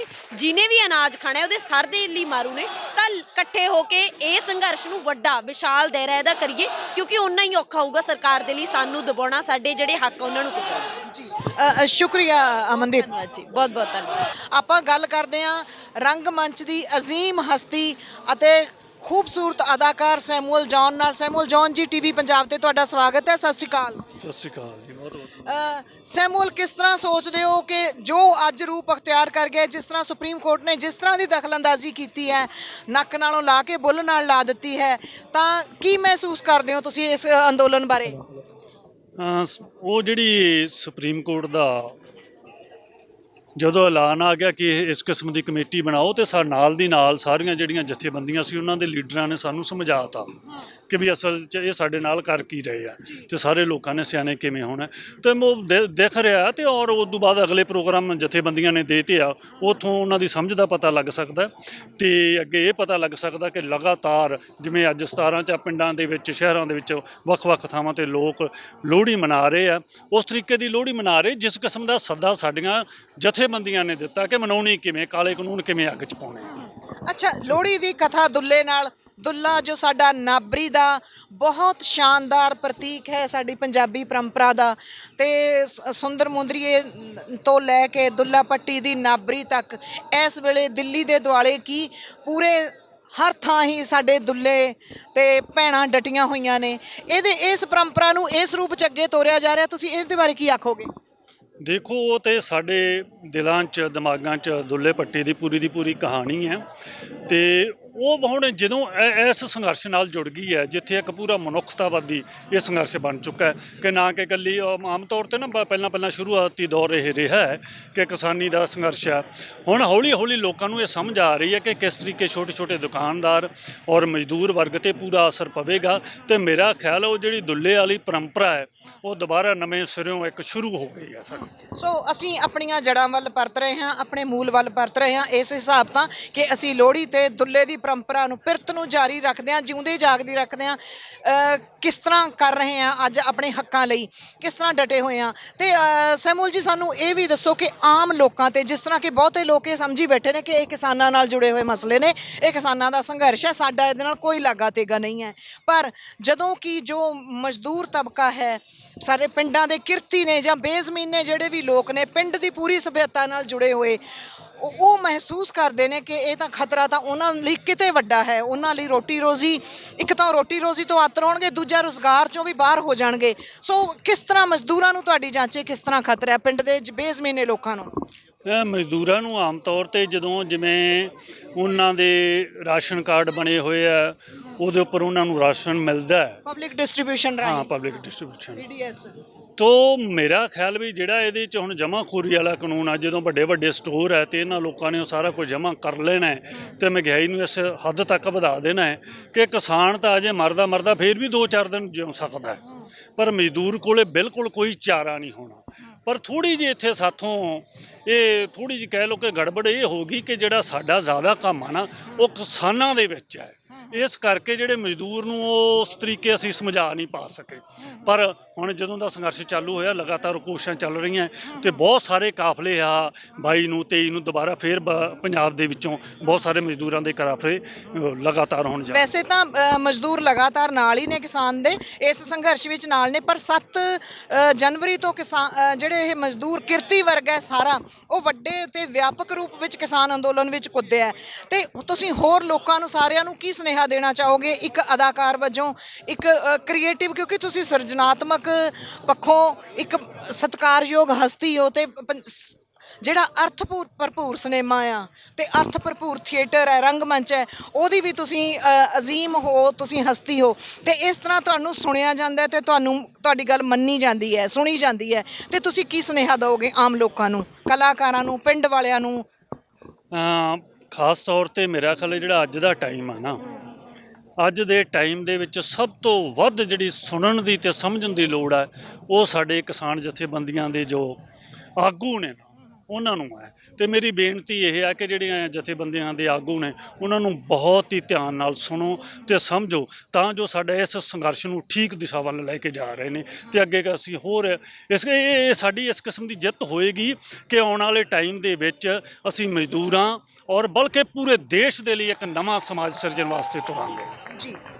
ਸੋ ਸੈਮੂਅਲ ਜੀ ਦਾ ਕਹਿਣਾ ਕਿ ਕਿਸਾਨ ਆਗੂਆਂ ਨੂੰ ਸੁਣਿਆ ਜਾਵੇ, ਤੇ ਇਹ ਕਿਉਂਕਿ ਇਸ ਵੇਲੇ ਜੋ ਸੰਘਰਸ਼ ਰੂਪ ਅਖਤਿਆਰ ਕਰਦਾ ਜਾ ਰਿਹਾ ਉਹ ਸਰਬੱਤ ਦੇ ਭਲੇ ਵਾਲਾ ਤੇ ਮਜ਼ਦੂਰ ਕਿਰਤੀਆਂ ਨੂੰ ਵੀ ਸਾਰਿਆਂ ਨੂੰ ਨਾਲ ਲੈ ਕੇ ਤੁਰਨ ਵਾਲਾ ਹੈ, ਤੇ ਇਹਨਾਂ ਦਾ ਮੰਨਣਾ ਕਿ ਅਸੀਂ ਇੱਕ ਨਵਾਂ ਚੰਗਾ ਸਮਾਜ ਸਿਰਜ ਰਹੇ ਹਾਂ, ਤੇ ਇਹਦੇ ਵਿੱਚ ਕਿਤੇ ਨਾ ਕਿਤੇ ਕੀ ਸਾਨੂੰ ਥੋੜ੍ਹੀਆਂ ਜਿਹੜੀਆਂ ਸਾਡੇ ਸਮਾਜਿਕ ਕੁਰੀਤੀਆਂ ਸੀ, ਜਾਤ ਪਾਤ, ਊਚ ਨੀਚ, ਸਾਨੂੰ ਉਹਨਾਂ ਨੂੰ ਵੀ ਛੱਡ ਕੇ ਇਕਾਤਮਕ ਇੱਕ ਹੋਣ ਦੇ ਸਾਨੂੰ ਸੱਦਾ ਦੇਣ ਦੀ ਲੋੜ ਹੈ। ਬਿਲਕੁਲ ਇਹ ਇਕੱਲੇ ਪੰਜਾਬ ਦਾ ਨਹੀਂ, ਵੱਖ-ਵੱਖ ਸੂਬਿਆਂ ਦਾ, ਪੂਰੇ ਦੇਸ਼ ਦਾ ਇਹ ਜਿਹੜਾ ਅੰਦੋਲਨ ਬਣ ਚੁੱਕਾ। ਤੇ ਮੇਰਾ ਖਿਆਲ ਹੈ, ਅੱਗੇ ਮੈਂ ਦੁਬਾਰਾ ਫਿਰ ਇਹ ਰਿਪੀਟ ਕਰ ਦੇਵਾਂ ਗੱਲ, ਕਿ ਆਉਣ ਵਾਲੇ ਟਾਈਮ ਦੇ ਵਿੱਚੋਂ ਜਦੋਂ ਵੀ ਹੱਕਾਂ ਦੀ ਗੱਲ ਉੱਠੇਗੀ, ਆਉਣ ਵਾਲੇ ਟਾਈਮ ਦੇ ਵਿੱਚੋਂ ਪੂਰੇ ਦੇਸ਼ ਦੇ ਵਿੱਚੋਂ ਉੱਠਿਆ ਕਰੇਗੀ, ਕਿਸੇ ਇੱਕ ਸੂਬੇ ਦੇ ਵਿੱਚੋਂ ਨਹੀਂ। ਤੇ ਸਾਨੂੰ ਸੋਚਣਾ ਵੀ ਇਹ ਚਾਹੀਦਾ ਹੈ ਕਿ ਕਿਸੇ ਵੀ ਦੇਸ਼ ਦੇ ਕੋਨੇ ਤੇ ਜਿਹੜਾ ਦੱਬਿਆ ਕੁਚਲਿਆ ਬੰਦਾ, ਜਿਹਦੇ ਨਾਲ ਜ਼ੁਲਮ ਹੋ ਰਿਹਾ, ਉਹਦੇ ਹੱਕ 'ਚ ਖੜਨਾ, ਸਾਡੀ ਕੋਈ ਵੀ ਜਾਤੀ ਹੋਵੇ, ਸਾਡਾ ਕੋਈ ਵੀ ਧਰਮ ਹੋਵੇ। ਸੋ ਸਾਡੀ ਕੋਈ ਵੀ ਜ਼ਾਤ ਹੋਵੇ, ਸਾਡੀ ਕੋਈ ਵੀ ਧਰਮ ਹੋਵੇ, ਅਸੀਂ ਕੋਈ ਵੀ ਕਾਰੋਬਾਰ ਕਰਦੇ ਹੋਈਏ ਸਾਨੂੰ ਆਪਣੇ ਨਾਲ ਦਿਆਂ ਦੱਬੇ ਕੁਚਲਿਆਂ ਦੇ ਹੱਕ ਵਿੱਚ ਖੜਨਾ ਪਏਗਾ। ਸ਼ੁਕਰੀਆ ਸੈਮੂਅਲ ਜੀ, ਬਹੁਤ ਬਹੁਤ ਮਿਹਰਬਾਨੀ। ਗੁਣਪ੍ਰਾਗ ਜੀ, ਕਿਵੇਂ ਸੋਚਦੇ ਹੋ ਕਾਨੂੰਨਾਂ ਬਾਰੇ, ਖੇਤੀ ਕਾਨੂੰਨਾਂ ਬਾਰੇ? ਮੈਂ ਕਾਫੀ ਬਿਆਨ ਦਿੱਤੇ ਹੋਏ ਨੇ ਜੀ ਕਾਨੂੰਨਾਂ ਨੂੰ ਲੈ ਕੇ, ਪਰ ਮੈਂ ਸਭ ਤੋਂ ਪਹਿਲਾਂ ਤੁਹਾਡੇ ਸਾਰਿਆਂ ਦਾ ਧੰਨਵਾਦ ਕਰਨਾ ਚਾਹੁੰਦੀ ਹਾਂ ਕਿ ਤੁਸੀਂ ਉਹ ਮੀਡੀਆ ਦਾ ਹਿੱਸਾ ਹੋ ਜਿਹੜੇ ਇਸ ਸੰਘਰਸ਼ ਨੂੰ ਕਵਰ ਕਰ ਰਿਹਾ ਹੈ, ਜਿਹੜੇ ਇਸ ਲੋਕ ਸੰਘਰਸ਼ ਨੂੰ ਕਵਰ ਕਰ ਰਿਹਾ, ਤਾਂ ਤੁਹਾਡੀ ਬਹੁਤ ਵੱਡੀ ਕੰਟਰੀਬਿਊਸ਼ਨ ਹੈ ਇਸ ਮੁਹਿੰਮ ਨੂੰ ਲੋਕਾਂ ਤੱਕ ਪਹੁੰਚਾਉਣ ਦੀ, ਤੇ ਮੈਂ ਤੁਹਾਡਾ ਧੰਨਵਾਦ ਕਰਨਾ ਚਾਹੁੰਦੀ ਹਾਂ। ਰਹੀ ਗੱਲ ਮੁੱਦੇ ਦੀ ਗੱਲ ਇਹ ਹੈ ਕਿ ਜੀ ਹਾਲ ਦੀ ਘੜੀ ਤਾਂ ਜਿਸ ਔਖੀ ਪੋਜੀਸ਼ਨ 'ਚ ਸਰਕਾਰ ਨੇ ਆਪਣੇ ਆਪ ਨੂੰ ਪਾਇਆ ਸੀ, ਉਸ 'ਚੋਂ ਆਨਰੇਬਲ ਕੋਰਟ ਨੇ ਉਹਨਾਂ ਨੂੰ ਥੋੜ੍ਹੀ ਜਿਹੀ ਰਿਲੀਫ ਦਿੱਤੀ ਹੈ, ਪਰ ਮਸਲਾ ਹਲੇ ਖਤਮ ਨਹੀਂ ਹੋਇਆ। ਖਤਮ ਇਸ ਲਈ ਨਹੀਂ ਹੋਇਆ ਕਿਉਂਕਿ ਜਿਹੜੀ ਚਰਚਾ ਹੋਣੀ ਚਾਹੀਦੀ ਹੈ ਕਿਸਾਨਾਂ ਨਾਲ, ਉਹ ਪ੍ਰੋਪਰ ਤਰੀਕੇ ਨਾਲ ਕਮੇਟੀ ਕਰਵਾਊਗੀ ਨਹੀਂ ਕਰਵਾਊਗੀ, ਇਹਨੂੰ ਲੈ ਕੇ ਕਿਸਾਨਾਂ 'ਚ ਕਾਫੀ ਡਾਊਟ ਹੈਗਾ। ਦੂਜੀ ਗੱਲ ਇਹ ਕਿ ਜਿਹੜੇ 4 ਲੋਕ ਕਮੇਟੀ ਦੇ ਮੈਂਬਰਸ ਨੇ, ਉਹਨਾਂ ਨੇ ਆਲਰੇਡੀ ਪਬਲਿਕਲੀ ਪੋਜੀਸ਼ਨਸ ਲਿੱਤੀਆਂ ਹੋਈਆਂ ਨੇ ਇਹ ਫਾਰਮ ਬਿਲਸ ਨੂੰ ਸਪੋਰਟ ਕਰਕੇ। ਤੇ ਸਭ ਤੋਂ ਦੁੱਖ ਦੀ ਗੱਲ ਇਹ ਹੈ ਕਿ ਉਸ ਕਮੇਟੀ ਵਿੱਚ ਇਹੋ ਜਿਹੇ ਇੱਕ ਵੀ ਇਨਸਾਨ ਦੀ ਜਗ੍ਹਾ ਨਹੀਂ ਹੈ ਜਿਹੜੇ ਫਾਰਮਰ ਦੇ ਇੰਟਰਸਟ ਨੂੰ ਲੈ ਕੇ ਪ੍ਰੋਟੈਸਟ ਕਰ ਰਹੇ ਨੇ, ਜਿਹੜੇ ਇਹ 3 ਕਾਨੂੰਨਾਂ ਨੂੰ ਪ੍ਰੋਟੈਸਟ ਕਰ ਰਹੇ ਨੇ।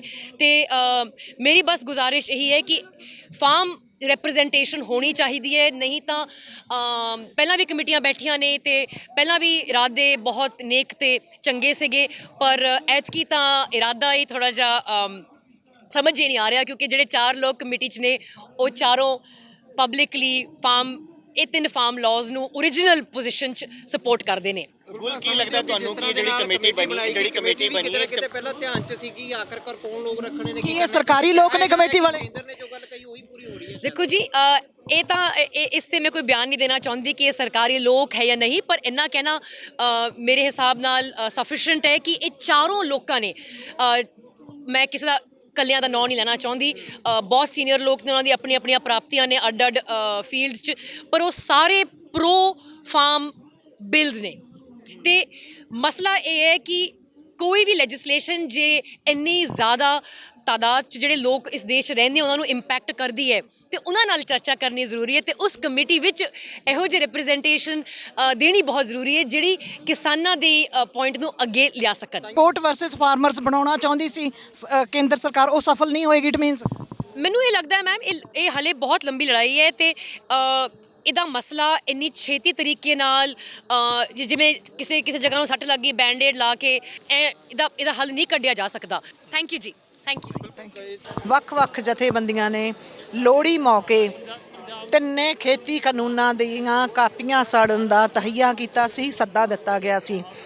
ਚੰਡੀਗੜ੍ਹ ਦੇ ਸੈਕਟਰ 17 ਪਲਾਜ਼ਾ ਵਿੱਚ ਅੱਜ ਵੱਖ-ਵੱਖ ਜਥੇਬੰਦੀਆਂ ਦੇ ਲੋਕ ਨੌਜਵਾਨਾਂ ਦੀ ਅਗਵਾਈ ਵਿੱਚ ਇਕੱਠੇ ਹੋਏ।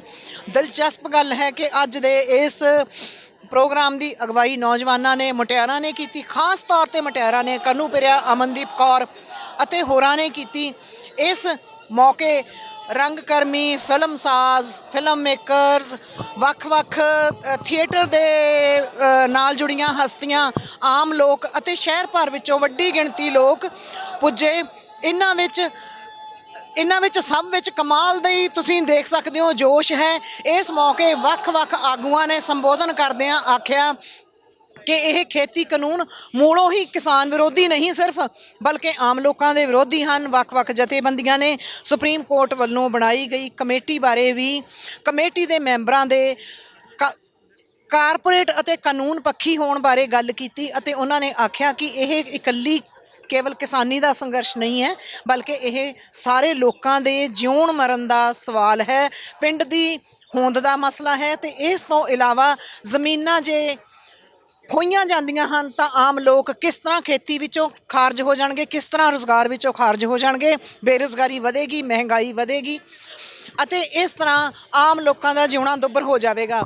ਇਸ ਮੌਕੇ ਬਹੁਤ ਸਾਰੇ ਬੁਲਾਰਿਆਂ ਨੇ ਸੰਬੋਧਨ ਕੀਤਾ, ਜਿਨ੍ਹਾਂ ਵਿੱਚ professor Sukhdev Singh Sirsa, doctor Manjit Singh, sociology ਵਿਭਾਗ ਪੰਜਾਬ ਯੂਨੀਵਰਸਿਟੀ ਚੰਡੀਗੜ੍ਹ, ਵਿਦਿਆਰਥਣਾਂ ਵਿੱਚੋਂ ਅਮਨਦੀਪ ਕੌਰ, ਕਨੂਪ੍ਰਿਆ ਹੋਰਾਂ ਨੇ ਇਹ ਸਾਰੇ ਮੋਰਚੇ ਦੀ ਕਮਾਨ ਸੰਭਾਲੀ ਅਤੇ ਇਸੇ ਦੌਰਾਨ 2 ਨਾਟਕ ਹੋਏ। ਇੱਕ ਕੋਟਕਪੂਰੇ ਤੋਂ ਟੀਮ ਆਈ ਹੋਈ ਸੀ ਨਾਟਕ ਲੈ ਕੇ ਹਰਜਿੰਦਰ ਰੰਗ ਦੀ ਅਗਵਾਈ ਵਿੱਚ, ਅਤੇ ਅਨੀਤਾ ਸ਼ਬਦੀਸ਼ ਅਤੇ ਸ਼ਬਦੀਸ਼ ਦੀ ਅਗਵਾਈ ਵਿੱਚ ਵੀ ਇੱਥੇ ਨਾਟਕ ਖੇਡਿਆ ਗਿਆ। ਇਸ ਮੌਕੇ ਗੀਤ ਸੰਗੀਤ ਹੋਇਆ ਅਤੇ ਸਾਰਿਆਂ ਲੋਕਾਂ ਨੂੰ ਸੱਦਾ ਦਿੱਤਾ ਗਿਆ ਕਿ ਉਹ ਵੱਡੇ ਰੂਪ ਵਿੱਚ, ਵੱਡੇ ਜ਼ੋਰਦਾਰ ਢੰਗ ਨਾਲ ਇਸ ਸੰਘਰਸ਼ ਵਿੱਚ ਸ਼ਾਮਲ ਹੋਣ, ਕਿਉਂਕਿ ਇਹ ਸੰਘਰਸ਼ ਲੋਕਾਂ ਦਾ ਹੈ। ਅਤੇ ਇਸ ਦੇ ਨਾਲ ਹੀ ਕਾਨੂੰਨ ਦੀਆਂ ਕਾਪੀਆਂ ਵੰਡ ਕੇ ਕਾਨੂੰਨ ਦੀਆਂ ਕਾਪੀਆਂ ਨੂੰ ਅੱਗ ਦੇ ਸਪੁਰਦ ਕੀਤਾ ਗਿਆ ਅਤੇ ਦੁੱਲੇ ਦੀ ਨਾਬਰੀ ਦੀ ਪਿਰਤ ਨੂੰ ਜਾਰੀ ਰੱਖਿਆ ਗਿਆ। ਜ਼ਿਕਰਯੋਗ ਹੈ ਕਿ ਪੰਜਾਬ ਵਿੱਚ ਲੋਹੜੀ ਦਾ ਤਿਉਹਾਰ ਦੁੱਲੇ ਨੂੰ ਸਮਰਪਿਤ ਕਰਕੇ ਮਨਾਇਆ ਜਾਂਦਾ ਹੈ।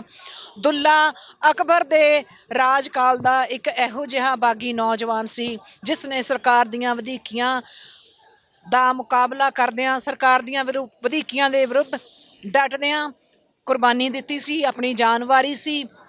ਅਤੇ 12 ਵਿਚਲਾ ਉਹ ਦੁੱਲਾ ਤੁਹਾਨੂੰ ਇਸ ਵੇਲੇ ਨੌਜਵਾਨਾਂ ਵਿੱਚ ਨਜ਼ਰ ਆਵੇਗਾ ਜਿਸ ਦੀ ਨਿਮਿਤ ਇਹ ਲੋਹੜੀ ਮਨਾਈ ਜਾਂਦੀ ਹੈ। ਤੇ ਅੱਜ ਜਿਸ ਤਰ੍ਹਾਂ ਕਿ ਪ੍ਰੋਫੈਸਰ ਜਗਮੋਹਨ ਸਿੰਘ ਹੋਰਾਂ ਨੇ ਪਿਛਲੇ ਦਿਨੀ ਆਖਿਆ ਸੀ ਕਿ ਲੋਹੜੀ ਅਸਲ ਵਿੱਚ ਲੋਹੇ ਦੀ ਅੜੀ ਹੈ ਆਮ ਲੋਕਾਂ ਦੀ।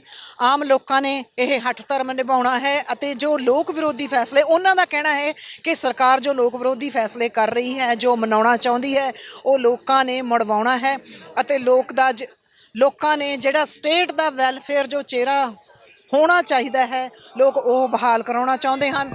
ਇਸ ਦੌਰਾਨ ਤੁਸੀਂ ਦੇਖ ਰਹੇ ਹੋ ਕਿ ਲੋਹੜੀ ਬਾਲੀ ਜਾ ਚੁੱਕੀ ਹੈ। ਲੋਕਾਂ ਨੇ ਕਾਨੂੰਨ ਸਾੜੇ ਹਨ, ਇਸ ਦੀ ਅਗਨ ਭੇਟ ਕੀਤੇ ਹਨ, ਨਵੇਂ ਕਾਨੂੰਨਾਂ ਦੀਆਂ ਕਾਪੀਆਂ ਅਤੇ ਜ਼ੋਰਦਾਰ ਨਾਅਰੇ ਲੱਗ ਰਹੇ ਹਨ। ਅਤੇ ਹੁਣ ਇਹਨਾਂ ਨੇ ਸੱਦਾ ਦਿੱਤਾ ਹੈ ਕਿ ਅਗਲੇ ਦਿਨਾਂ ਵਿੱਚ ਕਿਸਾਨ ਮਹਿਲਾ ਦਿਵਸ 18 ਜਨਵਰੀ ਨੂੰ ਮਨਾਇਆ ਜਾਣਾ ਹੈ। 26 ਜਨਵਰੀ ਨੂੰ ਕਿਸਾਨਾਂ ਦਾ ਟਰੈਕਟਰ ਮਾਰਚ ਦਾ ਪ੍ਰੋਗਰਾਮ ਹੈ ਦਿੱਲੀ ਵਿੱਚ। 26 ਜਨਵਰੀ ਗਣਤੰਤਰ ਦਿਵਸ ਤੇ ਇਸ ਵੇਲੇ ਬੁਲਾਰਿਆਂ ਨੇ ਲੋਕਾਂ ਨੂੰ ਸੱਦਾ ਦਿੱਤਾ ਕਿ ਉਹ ਵੱਡੀ ਗਿਣਤੀ ਵਿੱਚ ਸ਼ਾਮਲ ਹੋਣ। ਤੁਸੀਂ ਵੇਖ ਰਹੇ ਹੋ ਇਸ ਵੇਲੇ ਚੰਡੀਗੜ੍ਹ ਦੇ ਸੈਕਟਰ 17 ਪਲਾਜ਼ਾ ਵਿੱਚ ਜ਼ੋਰਦਾਰ ਨਾਅਰੇ ਗੂੰਜ ਰਹੇ ਹਨ। ਉਹ ਲੋਕਾਂ ਦੀ ਜਿੱਤ ਦੇ ਨਾਅਰੇ ਲਾ ਰਹੇ ਹਨ ਅਤੇ ਇਹ ਦ੍ਰਿਸ਼ ਤੁਹਾਡੇ ਸਾਹਮਣੇ ਹੈ। ਟੀਵੀ ਪੰਜਾਬ ਲਈ ਮੈਂ ਦਵਿੰਦਰ ਕੌਰ। ਸਤਿ ਸ਼੍ਰੀ ਅਕਾਲ ਜੀ, ਮੈਂ ਨਿਰਮਲ ਮਾਨ ਪੂਰਾ ਟੈਕਸ ਸੈਟਲਮੈਂਟ ਤੋਂ। ਇਹ ਤੁਸੀਂ ਵੀਡੀਓ ਦੇਖ ਰਹੇ ਸੀ ਟੀਵੀ ਪੰਜਾਬ ਦੇ ਉੱਤੇ।